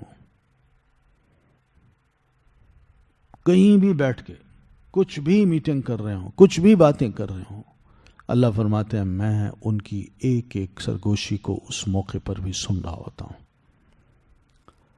ہوا معہم، تو یہاں مع کا مطلب میں نے بتایا تھا نا کہ وہ ساتھ ہوتا ہے، تو ساتھ کا مفہوم وہی لے لیں کہ اس پوری کائنات میں اس زمین کی حیثیت اور اس زمین میں ہماری حیثیت، تو ایسی صورت میں اللہ کا ہمارے ساتھ ہونا ٹھیک ہے۔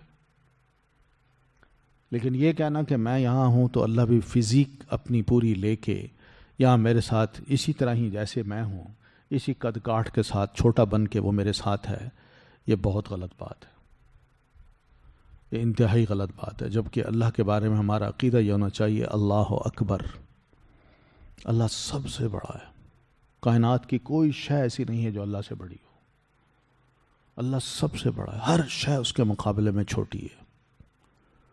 تو زمین کی حالت تو اس پوری کائنات میں بہت ہی ذرے کے کئی لاکھوں ٹریلین آپ اس کے ٹکڑے بنا لیں، اس کے بعد بھی جا کے زمین کا یہ مقام بنتا ہے، اور پھر اس زمین پہ ہم ہیں۔ تو ایسی صورت میں اللہ تبارک و تعالی ہمارے ساتھ، ہم اس سے کوئی مخفی نہیں ہے۔ اور دوسرا مفہوم یہ لیا جا سکتا ہے کہ اللہ کا علم ہمارے ساتھ ہوتا ہے، ٹھیک ہے، دونوں معنی ہم لے سکتے ہیں۔ تو ہوا معہ، ورنہ اللہ تعالیٰ خود تو کہاں ہے؟ عرش پر ہے۔ تو عرش پر جو ہے اس کو ہم تسلیم کرتے ہیں، اس نے خود کہا ہے ثم استوى علی العرش، تو عرش سے ہم اس کو اتار کے نیچے نہیں لا سکتے، یہ بات بھی یاد رکھیے۔ ہاں اس کا علم جو ہے وہ ہمارے ساتھ ہوتا ہے، اس کو آسانی سے سمجھنا ہے۔ تو آپ یہ سیل فون دیکھ لیجئے، یہ سیل فون ہمارے پاس ہوتا ہے، ہم یہی سمجھتے ہیں کہ شاید دو بندے آپس میں بات کر رہے ہوتے ہیں، یہ تو اسے ایک دوسرے کو شکلیں دکھا کے مختلف پوز بنا کے باتیں کر رہے ہوتے ہیں، تو تیسرا شاید کوئی نہیں جانتا۔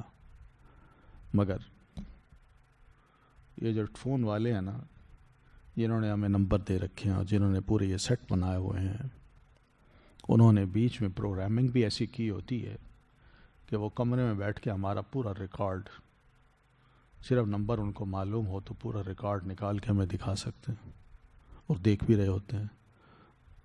اور آج کل تو انٹیلیجنس کے جو سسٹم ہے اس میں یہ بات عام ہے کہ کسی فون کے بارے میں ان کو شک ہو کہ یہ بندہ ذرا اس کے بارے میں ہمیں شک ہے، تو اس کے فون کو وہ سامنے رکھ لیتے ہیں، جب بھی وہ فون بجتا ہے یا کوئی فون آتا ہے یا خود کسی سے بات کرتا ہے، وہ نہ صرف بات سنتے ہیں، ریکارڈ کرتے ہیں، بلکہ فون پہ بات نہ بھی کر رہا ہو تو وہ فون جب تک اس کے پاس ہے اور وہ اس کے ارد گرد ہے، وہ کچھ بھی کر رہا ہے، وہ کیمرے کے ذریعے اس کو دیکھ بھی سکتے ہیں، اور دیکھ نہیں سکتے تو کم از کم اس کی باتیں پوری سن سکتے ہیں۔ تو یہ کیا ہے؟ معہم والی بات ہے کہ نہیں؟ کہ ہمارے ساتھ ہیں، ہماری باتیں سن رہے ہیں، ہماری حرکتیں دیکھ رہے ہیں۔ تو جو اس فیلڈ میں آیا ہوا ہے اور جس نے ریسرچ کی ہوئی ہے، آپ اس سے پوچھیں، وہ آپ کو حیران کن باتیں بتائے گا کہ فون جس کو ہم بڑی اچھی شاید سمجھتے ہیں، یہ تو ہمیں، اس نے تو ہمارا کچا چٹھا جمع کیا ہوا ہے، اور بندہ خوف بھی کھاتا ہے۔ میں نے شاید آپ کو بتایا تھا۔ تو یہ چیزیں جو ہیں موجود ہیں۔ تو اس طرح اگر ہم مانیں تو پھر ٹھیک ہے، تو اللہ تعالیٰ کا علم بھی ہمارے پاس، ہمارے ساتھ ہوتا ہے، اینما کانوا، ہم جہاں کہیں بھی ہوں، ثم ینبئہم، پھر وہ بتا دے گا انہیں، بما عملوا، جو انہوں نے عمل کیے، یوم القیامت، دن قیامت کے۔ آج تو دنیا میں بھی بتایا جا رہا ہے کہ تمہارا پچھلا ریکارڈ یہ ہے، تو کل قیامت کو اللہ تبارک و تعالی ہمارا پچھلا ریکارڈ ہمیں بتا دے تو اس میں کون سی اچنبے کی بات ہے؟ ان اللہ بکل شیء علیم، بے شک اللہ ہر چیز کو علیم، خوب جاننے والا ہے، اس کو پتہ ہے کہ ایک ایک انسان، اس کی ایک ایک حرکت، اس کا ایک ایک بول، اس کا ایک ایک قدم، اس کے کانوں کا سننا، سب کچھ جانتا ہے. تو پھر کائنات کی ہر شے کے بارے میں جب اس کا یہ علم ہے تو ہم بندوں کا چھوٹا سا علم اس کو کیوں نہیں ہوگا؟ الم ترا، کیا نہیں دیکھا آپ نے، الی الذین، ان لوگوں کی طرف، نہو، جو روکے گئے تھے، عن النجوا، سرگوشی سے، ثم یعودون، پھر وہ لوٹتے ہیں، لما، طرف اس کے، جو نہو عنہ، وہ روکے گئے تھے اس سے. یہاں یہ یہودی ہیں جنہوں نے یہ حرکت کی تھی.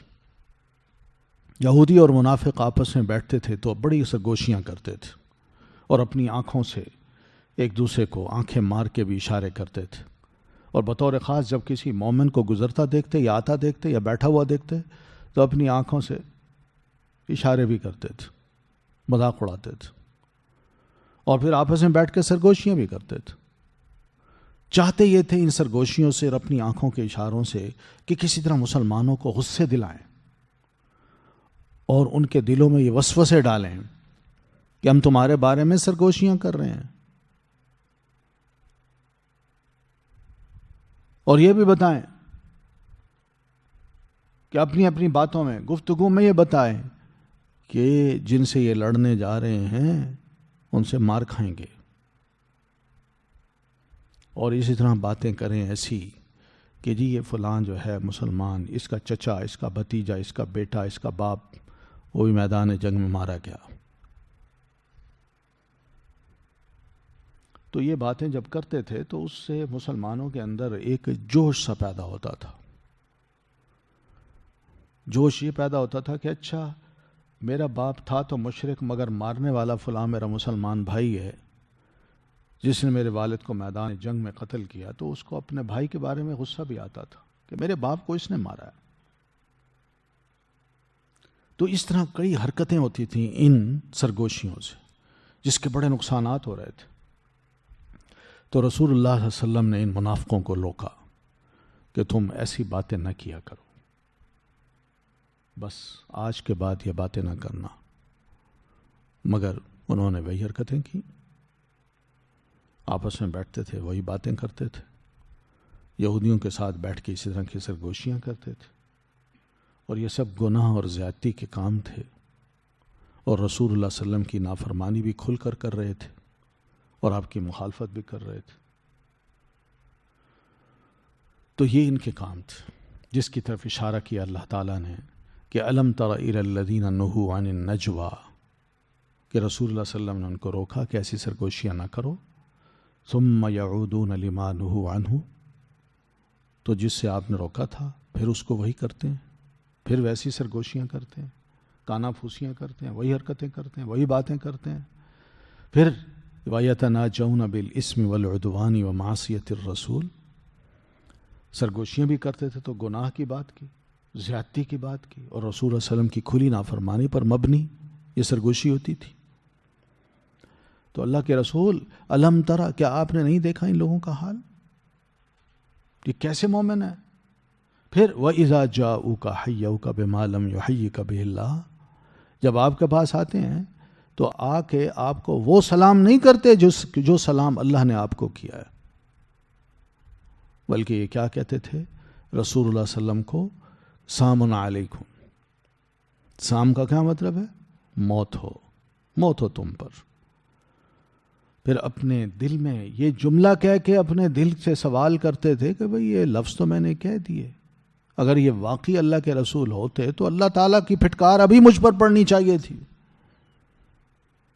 تو لولا يعذبنا اللہ بما نقول، جو ہم کہہ چکے اللہ کے رسول صلی اللہ علیہ وسلم کو، تو اس کی سزا اللہ ہمیں کیوں نہیں دیتا؟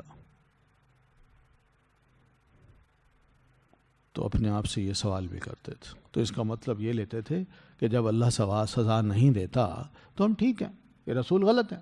اگر رسول ہوتے تو اللہ کو غیرت آتی کہ ہم نے اتنی بڑی بد دعا دی اس کو،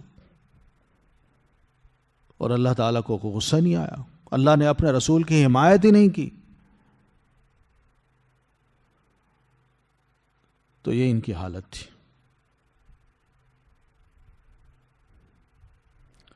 تو بہرحال یہ نمونے بہت سے ایسے ملتے ہیں کہ یہ لوگ نبی علیہ الصلاۃ والتسلیم کے پاس آتے اور آپ کو السلام علیکم السلام علیکم، مسکرائے بھی صحیح اور بد دعا بھی دے دی، اور ظاہر یہ کیا کہ ہم نے تو سلام کیا، آپ کو لام کھا گئے السلام علیکم۔ تو نبی علیہ السلام نے ان کا سنا تو اتنا کہہ دیا وعلیکم بس، اور تم پر بھی۔ تو ام المومنین سیدہ عائشہ فرماتی ہیں جب میں نے یہ سنا تو میں نے کہا علیکم السلام، علیکم السلام والزام، اور تم پر موت ہو، تم پر لعنت ہو۔ تو غصے میں یہ لفظ سیدہ عائشہ نے کہہ دی، ظاہر ہے اللہ کے رسول کو اتنی گالی دی جائے، اتنا برا بھلا کہا جائے تو کون برداشت کر سکتا ہے؟ اور ام المومنین تو آپ کی زوجہ محترمہ تھی، اپنے خامن کے لیے ایسی بد دعا کوئی عورت سن سکتی ہے جس کو اپنے خامن سے محبت ہو؟ یہ غلط بات ہے۔ تو آپ فرماتے ہیں عائشہ لا تکونی فاحشہ، عائشہ کھل کھل کے اس طرح برا بھلا کہنے والی نہ بنو۔ فقالت، تو عرض کی اللہ کے رسول ما سمعت ما قالوا، آپ نے نہیں سنا ان لوگوں نے آپ کو کیا کہا ہے؟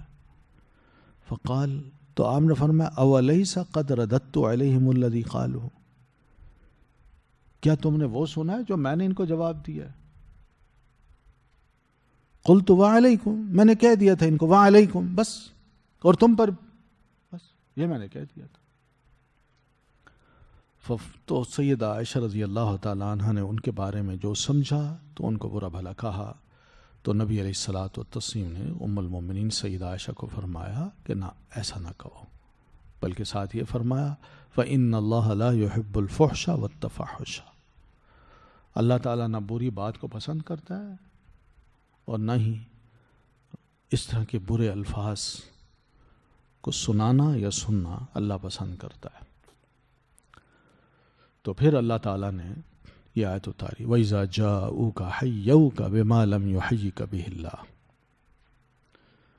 تو دل میں یہ کہتے تو اللہ کے رسول صلی اللہ علیہ وسلم بھی خاموش ہیں، مگر پھر اللہ تعالیٰ خود جواب دیتے ہیں حسبہم جہنم، میں ان کو اگر دنیا میں کوئی سزا نہیں دے رہا تو یہ یقین رکھیں کہ کافی ہے انہیں جہنم، مر کے آئیں گے پھر میرے پاس، سیدھے جہنم میں جائیں گے یہ، اور جہنم کی عذاب یا جہنم کی سزا جو ہے اس سے بڑھ کر کوئی اور سزا ہو ہی نہیں سکتی، سزا کے لیے ان کو جہنم ہی کافی ہے۔ یصلونہا، یہ جائیں گے اس میں اور جلیں گے، سڑیں گے، وہیں مریں گے۔ فبئس المصیر، تو انتہائی برا، کتنی بری ہے لوٹنے کی وہ جگہ جس کا ان کو اندازہ نہیں ہے، کیونکہ اللہ نے بنائی ہے، اور جہنم آگ ہے، ایک آگ، تو بہت ہی بری جگہ ہے وہ۔ کوئی وہاں جائے جہاں اس کو نہ موت آئے، نہ اس کا جسم جل کے راکھ ہو جائے اور ختم ہو جائے، نہیں، مسلسل آگ میں وہ لوٹ پوٹ ہوتا رہے گا۔ ٹھیک ہے، تو یہ ماحول کو بہتر بنانے کے لیے کچھ ہدایات تھیں، اور نکھارنے کے لیے بھی کچھ ہدایات اللہ تعالیٰ دیتے تھے، تو منافق اور یہودی تو نکھر جاتے اور مسلمانوں کو سمجھ آ جاتی کہ واقعی ہم اللہ کے رسول صلی اللہ علیہ وسلم کی جناب میں کیا احترام کریں، اور جو دوسرے ہیں آپ کے ساتھ کس طرح یعنی بے احترامی کا سلوک کرتے ہیں، اور اس کا جواب ہم مسلمانوں کو کیسے دینا ہے۔ یا ایھا الذین آمنوا، اب مسلمانوں کو سمجھایا، اے لوگو جو ایمان لائے ہو، اذا تناجیتم، جب تم باہم سرگوشیاں کرو، فلا تتناجوا، تو نہ تم سرگوشی کرو، بالاسم، گناہ کی، والعدوان، اور زیادتی کی، ومعصیت الرسول، اور رسول کی نافرمانی کی۔ اب مسلمانوں کو ہدایت دی اللہ تعالیٰ نے، تم مومن بندے ہو، تم ایک کام کرو کہ جب بھی آپس میں سرگوشی کرو تو یہ دھیان کرنا، یہ گناہ کی کوئی بات ایک دوسرے کے کان میں نہیں ڈالنی، گناہ کی، اور گناہ وہ ہوتا ہے کہ انسان کے دل میں وہ بات کھٹک جاتی کہ میں نے غلطی کی ہے۔ پھر عدوان، زیادتی کی بھی، کسی کے ساتھ کسی قسم کی کوئی زیادتی نہیں کرنی۔ زیادتی یہ بھی ہو سکتی ہے کہ کسی کے بارے میں کوئی کمنٹ اندازے کی بنیاد پہ دے دینا، اور اس کی حقیقت کا علم بندے کو نہ ہو سکتا ہے، سنا ہے، لوگ کہتے ہیں، بظاہر یہ لگتا ہے، یہ سب کیا ہیں؟ زیادتی کی باتیں ہوتی ہیں۔ تو ایسی زیادتی کی سرگوشی بھی ایک دوسرے کے کان میں نہیں کرنی۔ وَمَعْصِيَةِ الرَّسُولِ، اور رسول کی نافرمانی کی بھی کوئی بھی بات ایک دوسرے کے کان میں نہیں ڈالنی۔ بس یہ تو دوسروں کا کام ہے، تمہارا کام نہیں ہونا چاہیے۔ پھر تم آپس میں سرگوشی کرو، لیکن کس چیز کی؟ وَتَنَاجَوْا بِالْبِرِّ وَالتَّقْوَىٰ، بلکہ تم سرگوشی کرو آپس میں بالبر، نیکی کی، یعنی ایک دوسرے کو ابھارو۔ یار میں نے یہ کام کیا تھا، مجھے تو یہ فائدہ ہوا، دوسرا بھی سمجھے ہاں بھائی میں بھی یہ کروں۔ میں سود لیتا دیتا تھا، لیکن جب سے میں نے چھوڑا ہے، اللہ کا شکر ہے کہ اللہ تعالیٰ نے مجھے بڑا سکون دے دیا ہے۔ اب میرے پاس مکان تو نہیں، کرائے کا گھر ہے، لیکن اتنا ہے کہ الحمدللہ مہینے کے بعد کرایہ جب دے دیتا ہوں تو پرسکون ہوتا ہوں۔ لیکن یہ نہیں ہوتا کہ ہر دفعہ، بلکہ ہر ہفتے مجھے لیٹر باکس کھولنا پڑتا ہے، اور ہر دفعہ کوئی مختلف لفافے ملتے ہیں، ان کو کھولوں، اس ہفتے میں نے یہ پیمنٹ کرنی ہے، اگلے ہفتے یہ کرنی ہے، اگلے ہفتے یہ کرنی ہے۔ تو اس چکر سے میں نکل گیا ہوں، بڑا سکون ہے۔ تو اس طرح سرگوشی میں دوسرے کو کہہ سکتا ہے کہ بھئی نیکی کا کام میں نے کیا ہے، گناہ کو چھوڑ کے نیکی کی طرف آیا ہوں، تو تم بھی کر لو۔ اور اسی طرح فلاں غریب آدمی ہے، خود اپنا بتا دے، میں فلاں کی مدد کر رہا ہوں، تم اس کی کرو، یا میں اس کی کرتا ہوں تم اس کی کر دو، کانوں میں۔ وَالتَّقْوَىٰ، اور تقوی کی سرگوشی کرو، خدا خوفی کی، آہستہ آہستہ بات کرو۔ وہی خیر تھی آپ نماز پڑھنے آج نہیں آئے تھے صبح؟ وہ کہا نیند آ گئی تھی۔ یار الارم لگا ریا کرو۔ بس وہ بھول گیا تھا، وہ بیوی کو کہہ دو، اس کو بھی یاد نہیں رہا، میں رات کو دیر سے آیا تھا، اچھا چلو تم مجھے اپنا فون نمبر دے دو، میں تمہیں کال کر دیا کروں گا۔ اس طرح کی ہلکی پھلکی باتیں، تاکہ نیکی تقوی بندے کے اندر مزید ابھرے۔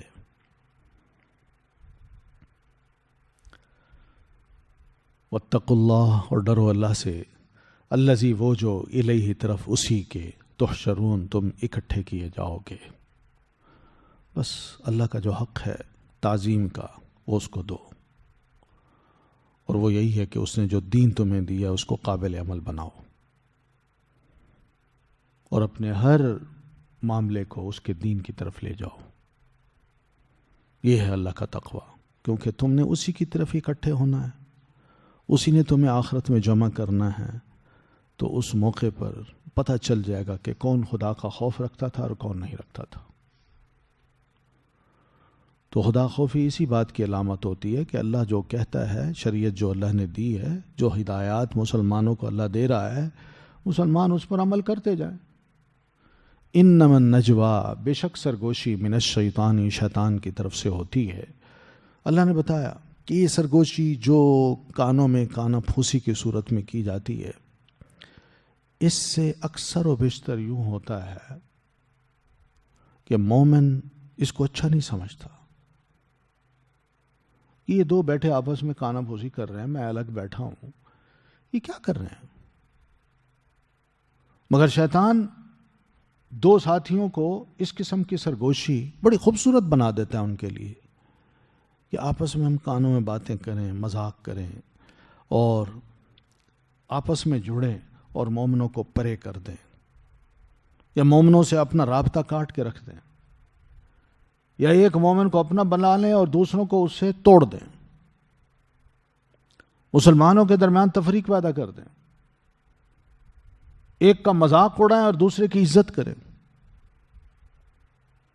ایک کے نام رکھیں اور دوسرے کے بڑے بڑے نام رکھ دیں۔ تو یہ سرگوشیاں جو ہیں، یہ اللہ فرماتے ہیں سب شیطان کی طرف سے ہوتی ہیں۔ تو شیطان چاہتا ہے کہ یحزن الذین آمنوا، تاکہ اہل ایمان کو وہ غمگین کر دے. جو مومن آپس میں لڑ پڑیں، مومن کو دکھ ہو، مومن کو غم پہنچے کہ میرا بھائی مجھ سے بدگمان ہو گیا، میرے بھائی نے میرے بارے میں اس طرح کے خیالات اپنے دل میں بٹھا لیے. یا مومن جب کسی دو بندوں کو دیکھتا ہے کہ آپس میں سرگوشیاں کر رہے ہیں تو وہ سمجھتا ہے کہ یہ شیطانی کام ہے، یہ دو مومن آپس میں بیٹھ کے کیوں کر رہے ہیں ایسے کام. تو اس وقت ہی ایک مومن کو دکھ ہوتا ہے. تو اللہ فرماتے ہیں کچھ بھی ہو، ایک بات یاد رکھنا، وَلَيْسَ بِضَارِّهِمْ شَيْئًا إِلَّا بِإِذْنِ اللَّهِ. وہ شیطان اہل ایمان کو معمولی سا بھی نقصان نہیں پہنچا سکتا، ہاں اگر اللہ چاہے تو. اللہ چاہے گا تو تکلیف پہنچے گی مسلمان کو، مگر اس قسم کی سرگوشی سے کسی مسلمان کو تکلیف نہیں پہنچا سکتا وہ شیطان. ٹھیک ہے. تو اللہ بِإِذْنِ اللہ، اللہ کے حکم سے مراد کیا ہے؟ اللہ نے جو مقدر میں اس کے لکھا ہے، جو فیصلہ کیا ہوا ہے، وہ تو تکلیف اس کو آئے گی. ورنہ شیطان کا اس میں کوئی عمل دخل نہیں کہ وہ مومن کو کسی قسم کی کوئی تکلیف اپنی طرف سے پہنچا سکے. یہ اس کے حربے ہیں، وہ سامنے تو نہیں آتا، وہ ڈائریکٹ تو مسلمان کو کوئی تکلیف نہیں پہنچا سکتا جسمانی، مگر حربے ایسے استعمال کرتا ہے کہ کسی طرح مسلمان بدگمان ہو آپس میں ایک دوسرے سے اور اس کو تکلیف پہنچے. وعلی اللہ فلیتوکل المؤمنون، اور اللہ پر ہی چاہیے کہ توکل کرے مومن. مومنوں کو یہ چاہیے کہ اپنے سارے معاملات اللہ کے سپرد کریں. کیا مطلب؟ اللہ کے دین کی مدد کے لیے آگے بڑھیں اور شیطان کے شر سے اور شیطان سے پناہ مانگیں. کیونکہ اللہ تعالیٰ نے ہی اس شیطان کو بندوں پر مسلط کیا ہے، اور بندوں کی آزمائش ہے کہ وہ بندوں کے دلوں میں وسوسے پیدا کرتا ہے. اور اللہ یہ چاہتا ہے کہ میں بندوں کا امتحان لوں. تو جو مومن اللہ تبارک و تعالیٰ پر ایمان رکھتا ہے، اس پر توکل کرتا ہے، اللہ ایسے شیطان کے وسوسوں سے اس کو بچاتا ہے، اور اس طرح وہ امتحان میں کامیاب ہو جاتا ہے. مگر جو اللہ پر توکل نہیں کرتا وہ شیطان کے وسوسوں کا شکار ہو جاتا ہے، وہ پھر بدگمان بھی ہوتا ہے، وہ آپس میں بدگمانیاں بھی کرتے ہیں، سرگوشیاں بھی کرتے ہیں. تو یہ بڑی اہم ہدایات ہیں جو مسلمانوں کو سمجھائی گئیں تاکہ ان کے باہمی تعلقات بڑے اچھے ہوں اور بغیر کسی تکلیف دینے کے یا تکلیف اٹھانے کے یا اپنے ماحول میں رہیں، تاکہ کوئی بدگمانی نہ ہو. کیونکہ یہ بدگمانی انسان کو معلوم نہیں کیا سے کیا حرکتیں کروا دیتی ہے. تو اس طرح شیطان تو چاہتا ہے کہ لیحزن الذین آمنوا، ٹھیک ہے، لیکن ولیس بضارہم شیئا الا باذن اللہ فعلی اللہ فلیتوکل المؤمنون. یا ایھا الذین آمنوا، اے لوگو جو ایمان لا چکے ہو، اذا قیل لکم، جب کہا جائے تمہیں، تفسحوا، کشادگی کرو، فی المجالس، مجلسوں میں، فافسحوا، تو کشادگی کیا کرو، یفسح اللہ، کشادگی کر دے گا اللہ، لکم، تمہارے لیے. وَإِذَا قِيلَ، اور جب کہا جائے، انشزوا، اٹھ جاؤ، فانشزوا، تو اٹھ جایا کرو، یرفع اللہ، بلند کرتا ہے اللہ، الذین، ان لوگوں کو جو آمنوا، ایمان لائے، منکم، تم میں سے، والذین، اور وہ جو اوتوا العلم، دیے گئے علم، درجات، درجات میں، واللہ، اور اللہ، بما، اس سے جو تعملون، تم عمل کرتے ہو، خبیر، خوب باخبر ہے. یہاں ایک بڑی اہم بات کی کہ مسلمان جب آپس میں مل کے بیٹھتے ہیں تو بیٹھنے کے آداب کیا ہونے چاہیے، کہ اپنی مجلسوں کو زیادہ آسان اور اچھا بنانے کے لیے مجالس کے جو آداب ہیں وہ اللہ تعالیٰ اہل ایمان کو کچھ تعلیم دیتے ہوئے فرماتے ہیں کہ اذا قیل لکم تفسحوا فی المجالس، جب تم آپس میں کوئی 50-60 لوگ مل کے بیٹھے ہو اور تمہیں یہ کہا جائے کہ ذرا تھوڑی سی فراخی پیدا کرو، ذرا کھل کے بیٹھو، ذرا تھوڑی سی جگہ دے دو دوسرے کو، تو فافسحوا، تو کشادگی پیدا کر دو یا کشادگی کرو. فائدہ کیا ہوگا؟ یفسح اللہ لکم، کشادگی کر دے گا اللہ تمہارے لیے. کیسی کشادگی؟ یعنی آنے والے کو اگر تم تھوڑی سی جگہ بنا کے بٹھا دو تو آنے والا کیا سمجھے گا؟ یعنی اچھا بندہ ہے، اس نے میری ریسپیکٹ کی ہے، مجھے جگہ دے دی ہے، میرا شوق پورا کیا ہے اور میں آرام سے اب بیٹھ سکتا ہوں. لیکن آنے والا بیٹھنا چاہے اور وہ کہ ذرا چوڑا ہو کے بیٹھ جائے، دوسرے کو محسوس کرائے کوئی جگہ نہیں ہے یہاں، تو آنے والا کیا محسوس کرے گا کہ یہ ہے. اور اس کو مجبور ہو کے کہنا پڑتا ہے کہ بھائی ذرا تھوڑا سا ادھر ہو جاؤ، مجھے بھی جگہ دے دو. کہتا نہیں باہر جاؤ، کہیں اور جاؤ، یہ جگہ نہیں ہے بیٹھنے کی.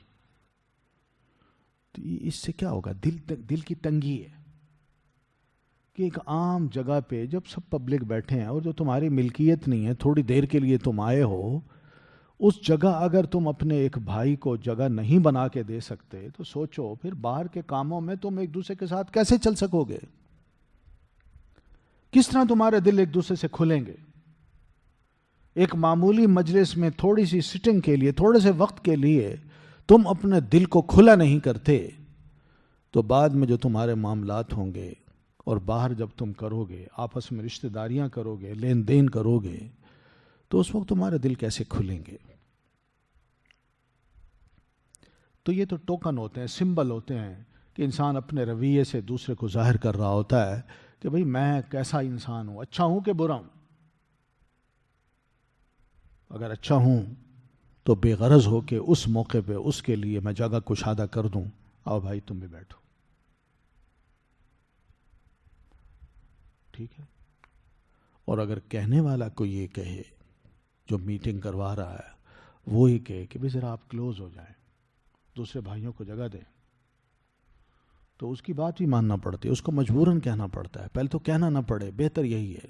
خود انسان سمجھدار ہو کہ میں جس محفل میں بیٹھ رہا ہوں وہاں پبلک کی آمد ہے اور کل کو جگہ تنگ ہو جائے گی تھوڑی دیر کے بعد، تو میں کسی ایسی جگہ جا بیٹھوں جہاں کوئی کہنے والا اگر کہے بھی صحیح تو مجھے اٹھنے کی ضرورت نہ پڑے اور نہ وہ میری طرف اشارہ کر کے کہے بھئی ذرا تھوڑا سا آگے ہو جاؤ، میں پہلے ہی سیٹ ہو کے بیٹھ جاؤں.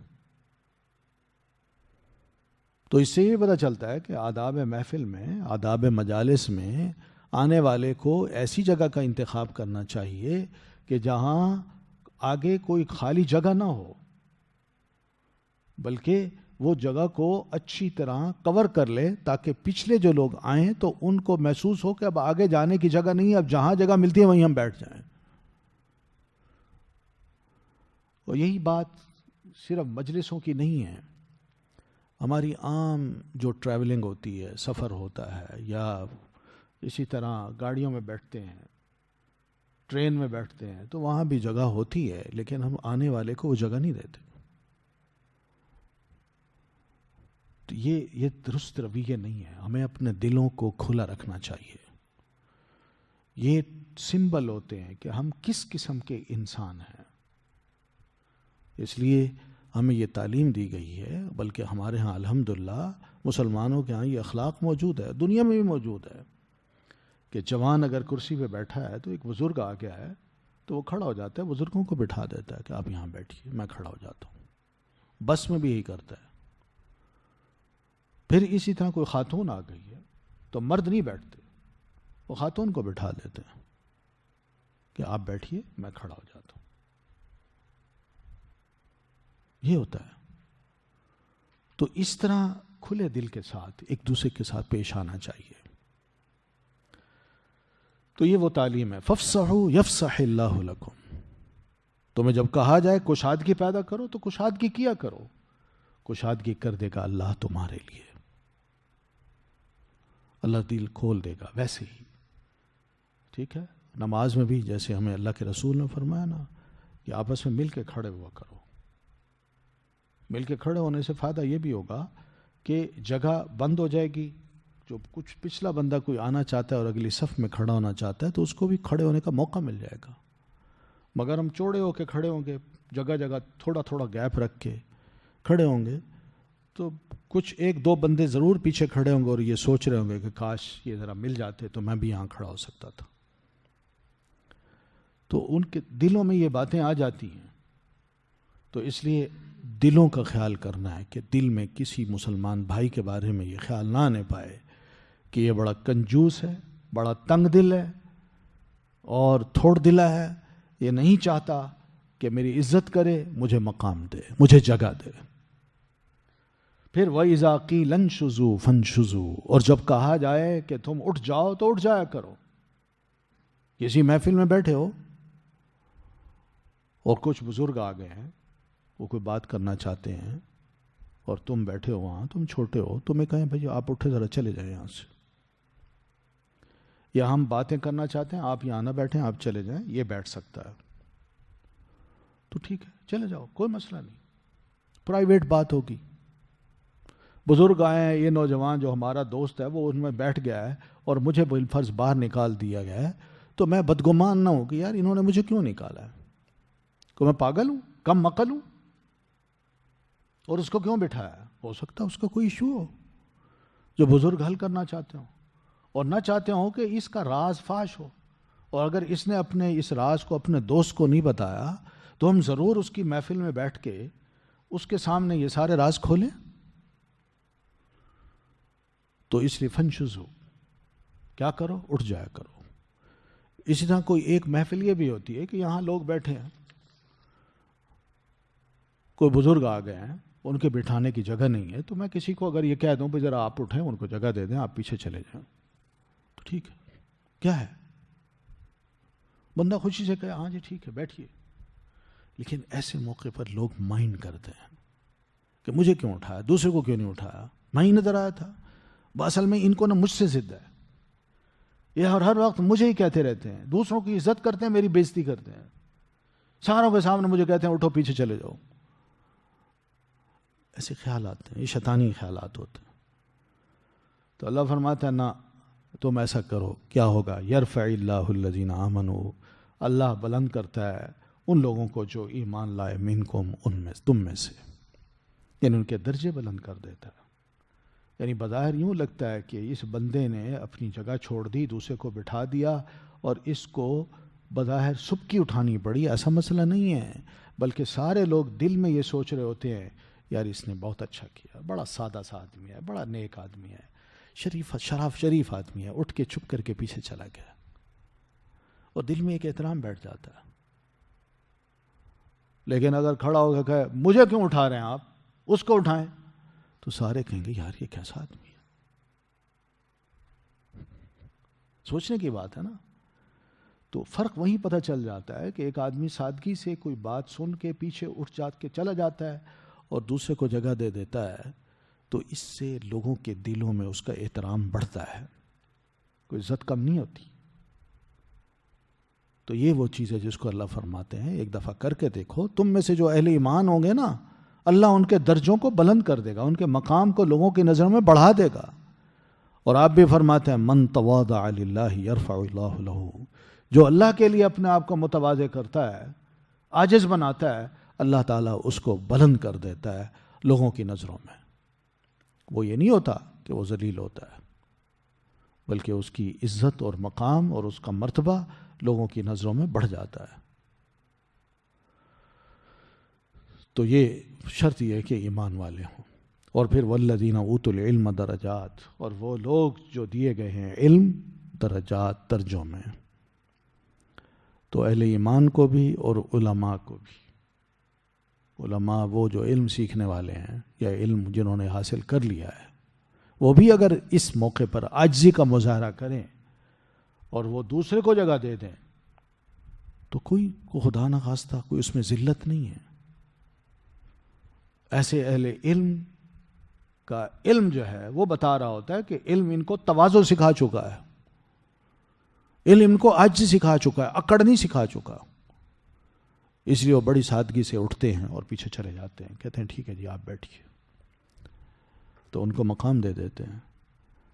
ٹھیک ہے.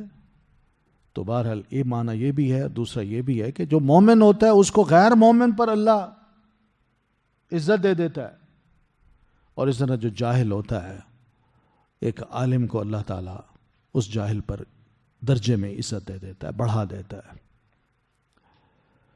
ٹھیک ہے.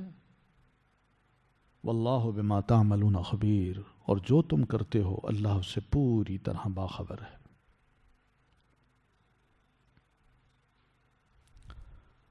تو اس میں پتہ یہی چلتا ہے نبی علیہ الصلاۃ والتسلیم نے بھی علماء کی جو تعریف فرمائی ہے اور ان کی فضیلت بیان کی ہے وہ یہ اسی بنیاد پہ کی ہے کہ آپ فرماتے ہیں ان فضل العالم علی العابد کفضل القمر علی سائر الکواکب. ایک عالم کی فضیلت ایک عابد پر ایسی ہے جیسے کہ ایک چاند کی تمام ستاروں پر، یعنی تمام ستاروں کے مقابلے میں جس طرح چاند خوب چمک چمک کے لوگوں کو نظر آ رہا ہوتا ہے، اسی طرح ایک عالم تمام عابدوں کے مقابلے میں اپنے علم اور تقوی کی بنیاد پہ چمک چمک کے لوگوں کو نظر آ رہا ہوتا ہے کہ یہ واقعی صحیح معنوں میں عالم ہے. آپ فرماتے ہیں ان العلماء ورثۃ الانبیاء. یہ دوسرا درجہ دیکھیے، علماء انبیاء کے وارث ہیں. ٹھیک ہے، یعنی انبیاء کے وارث اگر وہ بنتے ہیں تو کوئی علماء بنتے ہیں، اور صحیح علماء حق، علماء سو نہیں. اور آپ فرماتے ہیں ان الانبیاء لم یورثوا دینارا ولا درہما. یاد رکھو نبی جو ہیں یہ انہوں نے کوئی دینار اور درہم نہیں چھوڑا ہوتا کہ وہ چھوڑ جائیں اور پیچھے کوئی وارث بنے. انما ورثوا العلم، بلکہ وہ جو کچھ چھوڑ جاتے ہیں وہ علم چھوڑ جاتے ہیں بس. اور جو وہ چھوڑ جاتے ہیں اگر دنیا کی کوئی شاید چھوڑ جاتے ہیں وہ صدقہ ہوتا ہے. علم چھوڑ جاتے ہیں اور علم کے وارث علماء بنتے ہیں. فمن اخذہ اخذ بحظ وافر، جو پھر اس علم کو لے لیتا ہے انبیاء کے علم کو، بس وہ یوں سمجھیے کہ اس نے علم کا ایک بہت بڑا یا رسول کی وراثت کا ایک بہت بڑا حصہ پا لیا. یعنی اس طرح یہ لوگ ہیں، ان کا یہ مقام ہے. تو یہ درجے ہیں جو اللہ تبارک و تعالی بڑھاتے ہیں. واللہ بما تعملون خبیر، اور اللہ جو کچھ تم عمل کرتے ہو پوری طرح باخبر ہے. یعنی اپنے بندوں کے مرتبوں کو بھی جانتا ہے اور اپنے بندوں کے اعمال کو بھی جانتا ہے. اس کا علم بڑا وسیع ہے. وہ اس اعمال اور مراتب کے اعتبار سے لوگوں کو وہ اپنا اپنا مقام دیتا ہے، درجے دیتا ہے. یا ایھا الذین آمنوا، اے لوگو جو ایمان لا چکے ہو، اذا ناجیتم، جب تم سرگوشی کرو، الرسول، رسول اللہ صلی اللہ علیہ وسلم سے، فقدموا، تو پیش کرو، بین یدی، پہلے، نجواکم، اپنی سرگوشی کے صدقے کو، ذالک، یہ، خیر، بہتر ہے، لکم، تمہارے لیے، وَأَطْهَرُ، اور زیادہ پاکیزہ ہے. وَإِن لَّمْ تَجِدُوا، پھر اگر تم نہ پاؤ، فَإِنَّ اللَّهَ، تو بے شک اللہ، غفور، بہت بخشنے والا ہے، رحیم، نہایت رحم کرنے والا ہے. یہاں اللہ تعالیٰ نے مومنوں کو نصیحت کی فرمائی ہے کہ جب تم میں سے کوئی یہ چاہتا ہو کہ رسول اللہ صلی اللہ علیہ وسلم سے علیحدگی میں سرگوشی کرے اور راز کی کوئی بات کرے، تو پھر اس بات کے کرنے سے پہلے یا سرگوشی کرنے سے پہلے اس کو اللہ کی راہ میں تھوڑا بہت صدقہ خیرات کرنا پڑے گا. اس لیے کہ یہ صدقہ جو ہے جو ہی وہ کرے گا تو اس سے ایک فائدہ تو یہ ہوگا کہ اللہ کے ہاں اس کو بڑا ثواب مل جائے گا، اور دوسرا یہ کہ اس کے دل کو بھی اللہ پاک کر دے گا. جو وسوسے، خیالات، گناہ آتے ہیں تو انسان سوچ سمجھ کے پھر علیحدگی کا وقت مانگتا ہے اور سرگوشی کرتا ہے. ٹھیک ہے، تو اللہ تعالیٰ نے یہ فرما دیا، تو نصیحت یہ کر دی. تو اللہ نے فرمایا ایک کام تو یہ کرنا ہے، کیونکہ ہر ایک کو اگر اللہ کے رسول اس طرح وقت دینے لگ گئے کہ ہر کوئی کہے اللہ کے رسول ذرا تھوڑی سی کان میں آپ سے بات کرنی ہے، میں نے علیحدگی میں بات کرنی ہے، 1 منٹ کے لیے مجھ سے بات کر لیں، تو ہر ایک کو 1 منٹ دیتے جائیں تو کس کے لیے اللہ کے رسول اپنا وقت نکالیں گے؟ تو وہ بندہ بھی ذرا پابند ہو گیا کہ بھئی اب سرگوشی کرنی ہے تو مجھے صدقہ کرنا پڑے گا. اور وہ بندہ جو واقعی ضرورت مند تھا اور وہ کرنا چاہتا تھا اور اس کے پاس پیسے نہیں تھے کہ وہ صدقہ کر سکے، وہ بھی رک گیا. تو میں اب کیا کروں، بات کرنی ہے لیکن پیسے نہیں ہیں، صدقہ کر کے بات کر سکتا ہوں، تو وہ بھی رک گیا.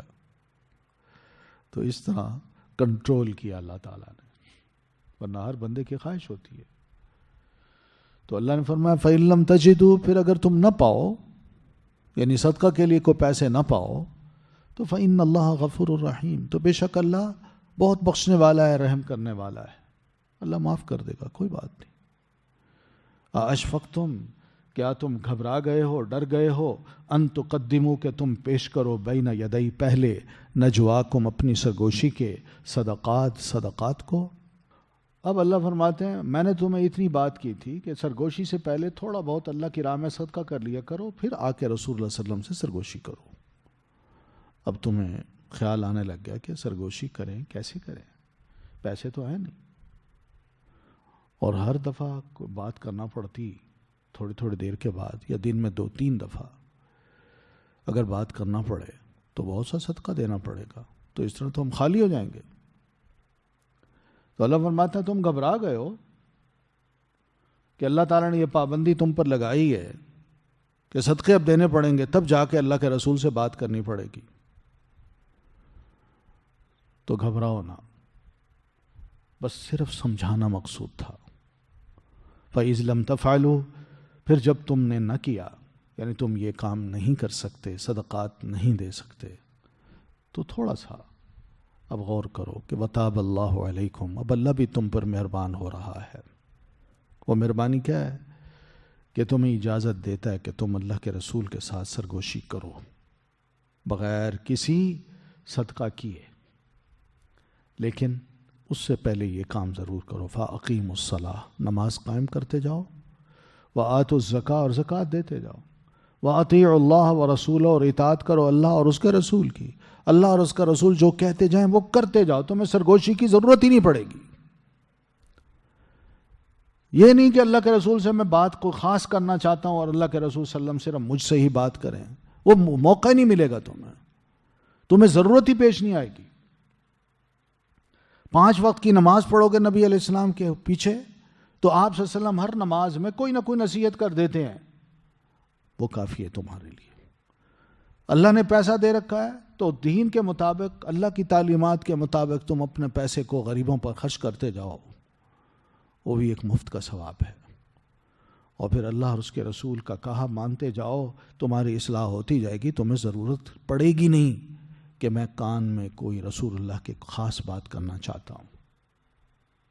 اس لیے رسول اللہ صلی اللہ علیہ وسلم کی مصروفیات کو بھی دیکھو، آپ کی شخصیت کا احترام بھی کرو، اور اپنی اہمیت کو بھی اس طرح نہ بڑھاؤ کہ میں بار بار نبی علیہ الصلاۃ والتسلیم سے زیادہ وقت جو لیتا ہوں اور علیحدگی میں بات کرتا ہوں، تو خدا نخواستہ شیطان کہیں دل میں یہ بات نہ ڈال دے کہ میری اہمیت رسول اللہ صلی اللہ علیہ وسلم کی نگاہ میں تم سب سے زیادہ ہے۔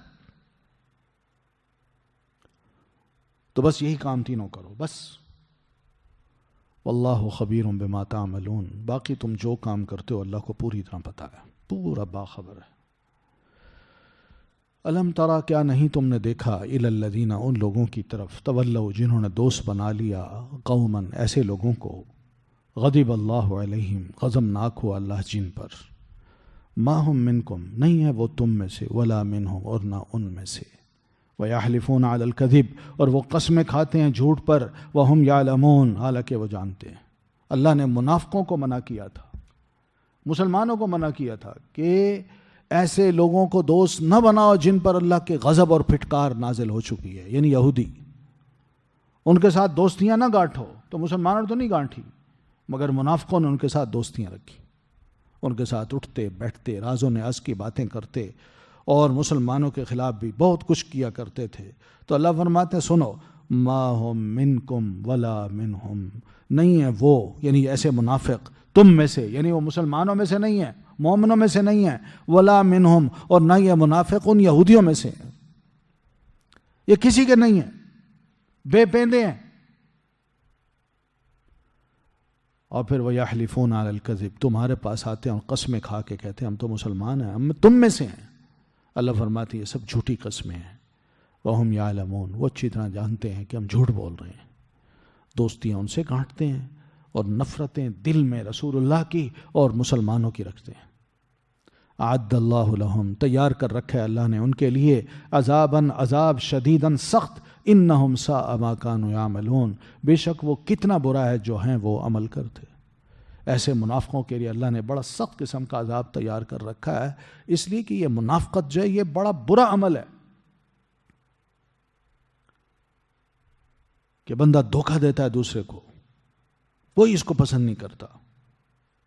اتخذوا ایمانہم، انہوں نے بنا لیا اپنی قسموں کو جنتاً ڈھال، فصدوا تو وہ رک گئے، پھر انہوں نے روکا، عن سبیل اللہ، اللہ کی راہ سے، فلہم تو ان کے لیے عذاب مہین، عذاب ہے اہانت آمیز۔ یہ تو ایسے لوگ ہیں، یہ قسمیں آ کے کھاتے ہیں، بس قسموں کو ہی ڈھال بنا لیتے ہیں، حالانکہ ان کے کرتوت، ان کے عمل، ان کی گفتگو اللہ بھی سن رہا ہوتا ہے اور مسلمانوں کو بھی پتہ چل جاتا ہے کہ یہ اپنی محفلوں میں کس قسم کی باتیں کرتے ہیں، کتنی نفرتیں ان کے دلوں میں ہیں اللہ کے بارے میں، رسول اللہ کے بارے میں، دین کے بارے میں اور مسلمانوں کے بارے میں۔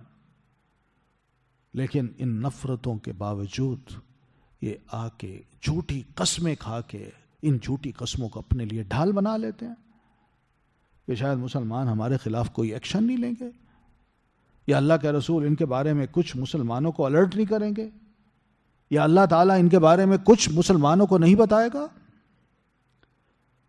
ان کی قسموں کا کوئی اعتبار نہیں۔ فصدوا عن سبیل اللہ، انہوں نے روکا اللہ کے راستے سے۔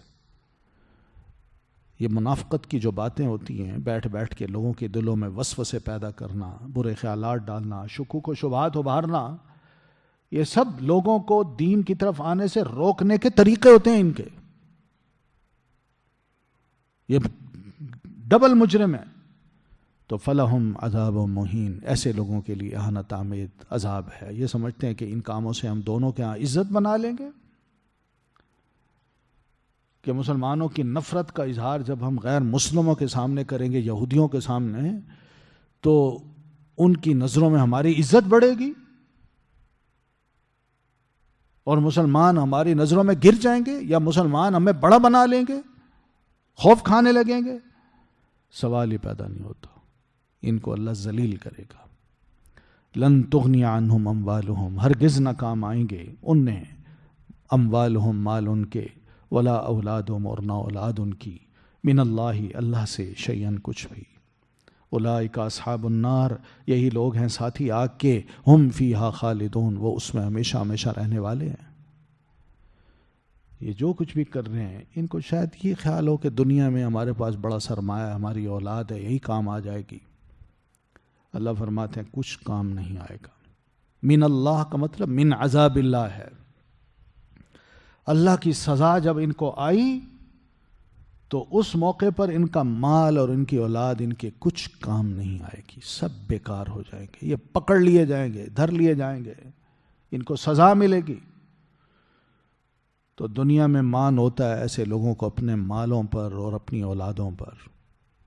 اللہ جب سزا دینا چاہتا ہے تو ایسے موقع پر نہ مال کام آتے ہیں، نہ اولاد کام آتی ہے، اور پھر دوسری طرف جب مرتے ہیں تو اولئک اصحاب النار، یہی دوزخ کے ساتھی ہوتے ہیں، ہم فیہا خالدون، جس میں یہ ہمیشہ ہمیشہ رہنے والے ہیں۔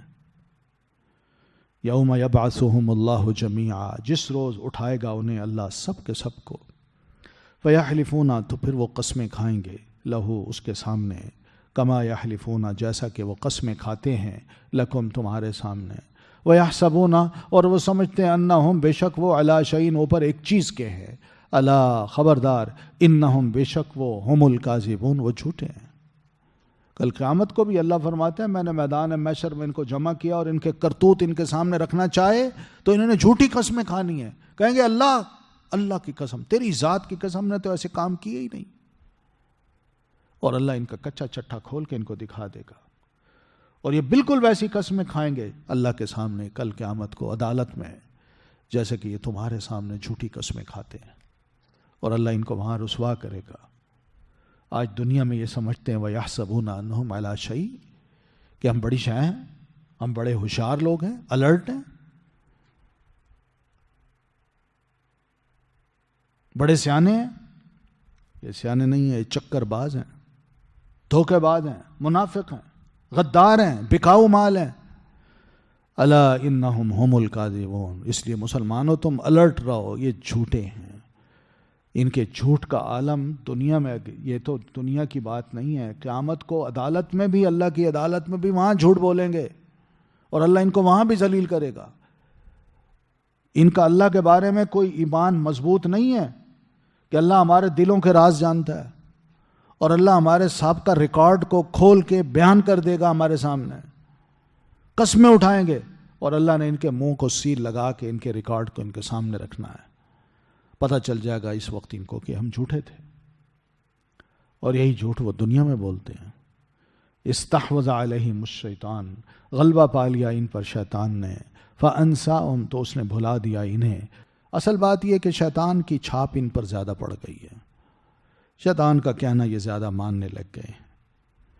استحوذ، غالب آ گیا شیطان ان پر، ان کے خیالات پر، اپنے وسوسوں کے ذریعے سے شیطان نے ان پر اتنا غلبہ حاصل کر لیا کہ وہ طاقتور بن گیا ان پر، اور یہ اس کے آگے شکست کھا چکے ہیں۔ تو نتیجہ کیا نکلا؟ فَأَنْسَاهُمْ ذِكْرَ اللَّهِ، شیطان نے ان کو اپنے غلبے کی وجہ سے اللہ کی یاد سے بھی پرے کر دیا ہے۔ اللہ یاد نہیں دلاتا، ہمیشہ یہ شیطان ہی ان کو یاد آتا ہے، اس کے وسوسے ہی ان کو یاد آتے ہیں، اسی کے کام شیطان کے بڑے اچھے لگتے ہیں کہ اللہ کی یاد، اس کا خوف، اس کی تعلیم نہ سننا ہی نہیں چاہتے۔ شیطان ایسے کام کراتا ہے کہ اللہ کے ذکر کو، اللہ کی تعلیم کو، اللہ کی بات کو بھول جاتے ہیں۔ اللہ فرماتے ہیں اولئک حزب الشیطان، یہ شیطان کا گروہ ہیں، اس کا لشکر ہے، اس کے فالوور ہیں، اسی کی پارٹی ہیں۔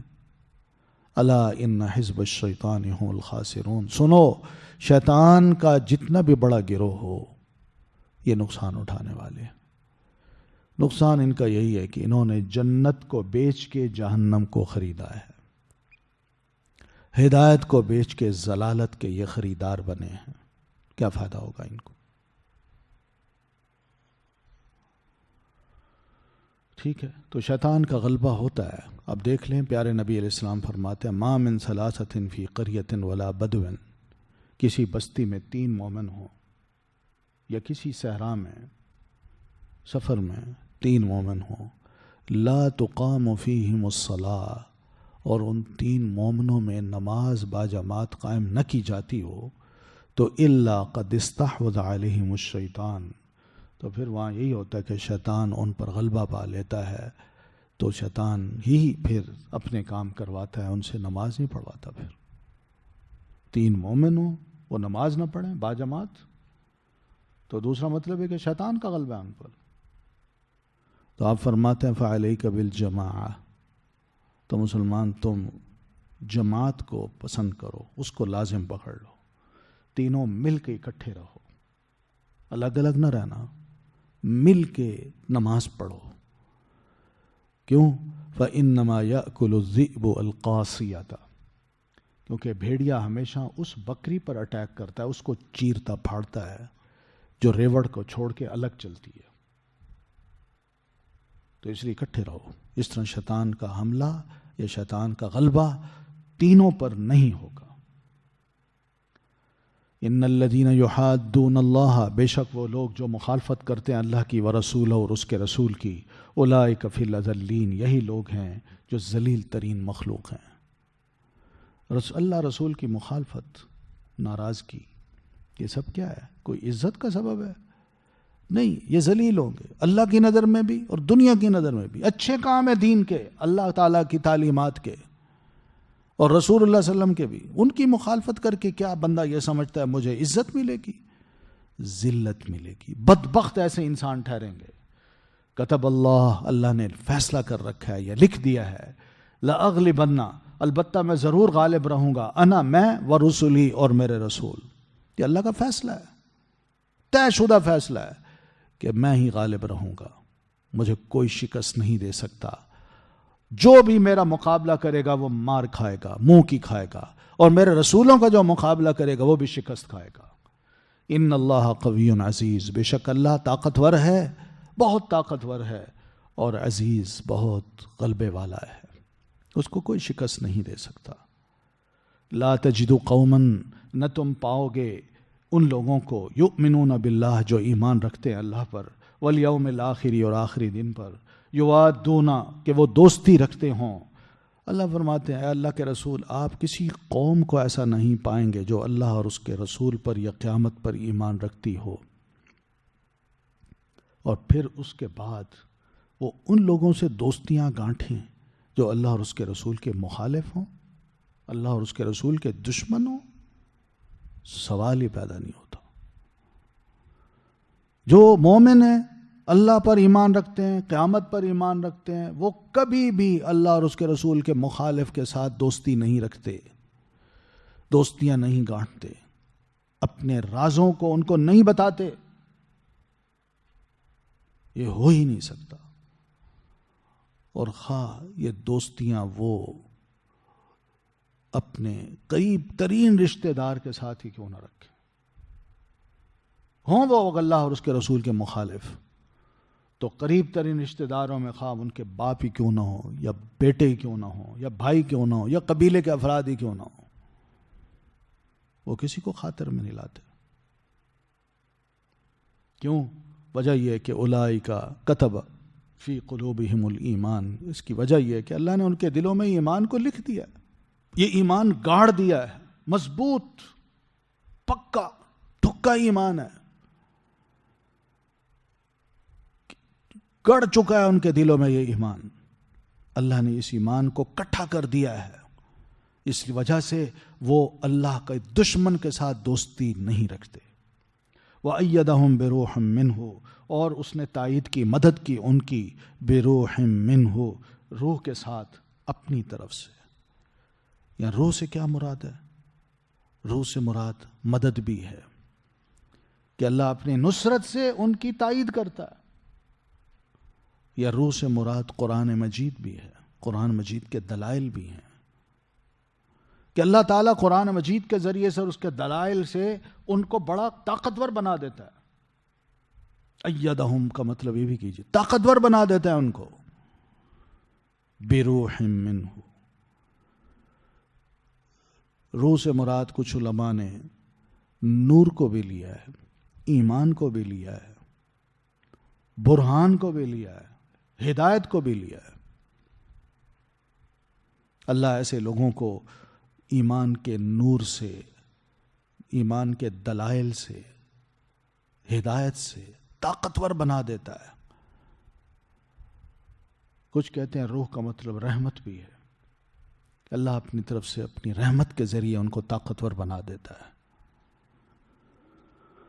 اور کچھ نے یہ بھی کہا ہے کہ روح سے مراد جبریل امین بھی ہیں، کہ اللہ جبریل امین کے ذریعے سے ان کو طاقتور بنا دیتا ہے۔ بہرحال یہ سب معنی ایک دوسرے سے ملتے جلتے ہیں، اور یہ سب چیزیں ایسے پکے مومن کو نصیب ہوتی ہیں جو ایک دفعہ ایمان لائے اللہ پر اور آخرت پر، تو وہ کسی دشمن حق کے ساتھ دوستیاں نہیں رکھتے، چاہے وہ ان کا اپنا باپ ہی کیوں نہ ہو، بھائی کیوں نہ ہو، بیٹا کیوں نہ ہو، رشتہ دار ہی کیوں نہ ہو۔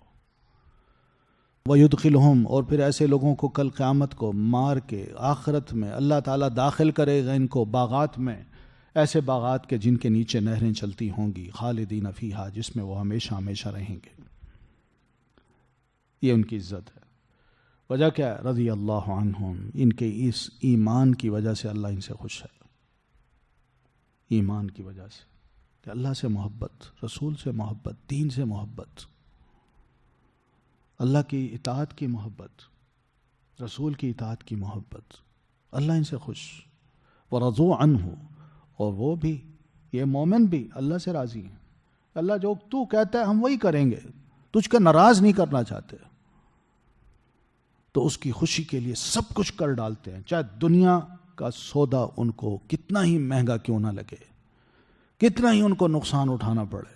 وہ کہتے ہیں اگر اللہ کی رضا اس میں ہے تو ہم اس رضا کو حاصل کرنے کے لیے سب کچھ قربان کرنے کو تیار ہیں۔ تو اللہ فرماتے ہیں اولئک حزب اللہ، یہ ہیں اللہ کا گروہ، اللہ کی پارٹی۔ شیطان کی پارٹی بھی دیکھ لی ہم نے، اور اللہ کی پارٹی بھی دیکھ لی۔ اللہ سنو، ان حزب اللہ هم المفلحون، کہ اللہ کی پارٹی جو اللہ کا گروہ ہے وہی کامیاب ہونے والا ہے، اور شیطان کی پارٹی ہم پڑھ چکے، هم الخاسرون۔ وہ نقصان اٹھانے والے ہیں۔ تو جو اللہ کو خوش کر دے اور اللہ جن سے خوش ہو جائے، اللہ ان کو کل قیامت کو کامیاب و کامران کیوں نہ کرے، اور دنیا میں بھی ان کو کامیاب و کامران کیوں نہ کرے۔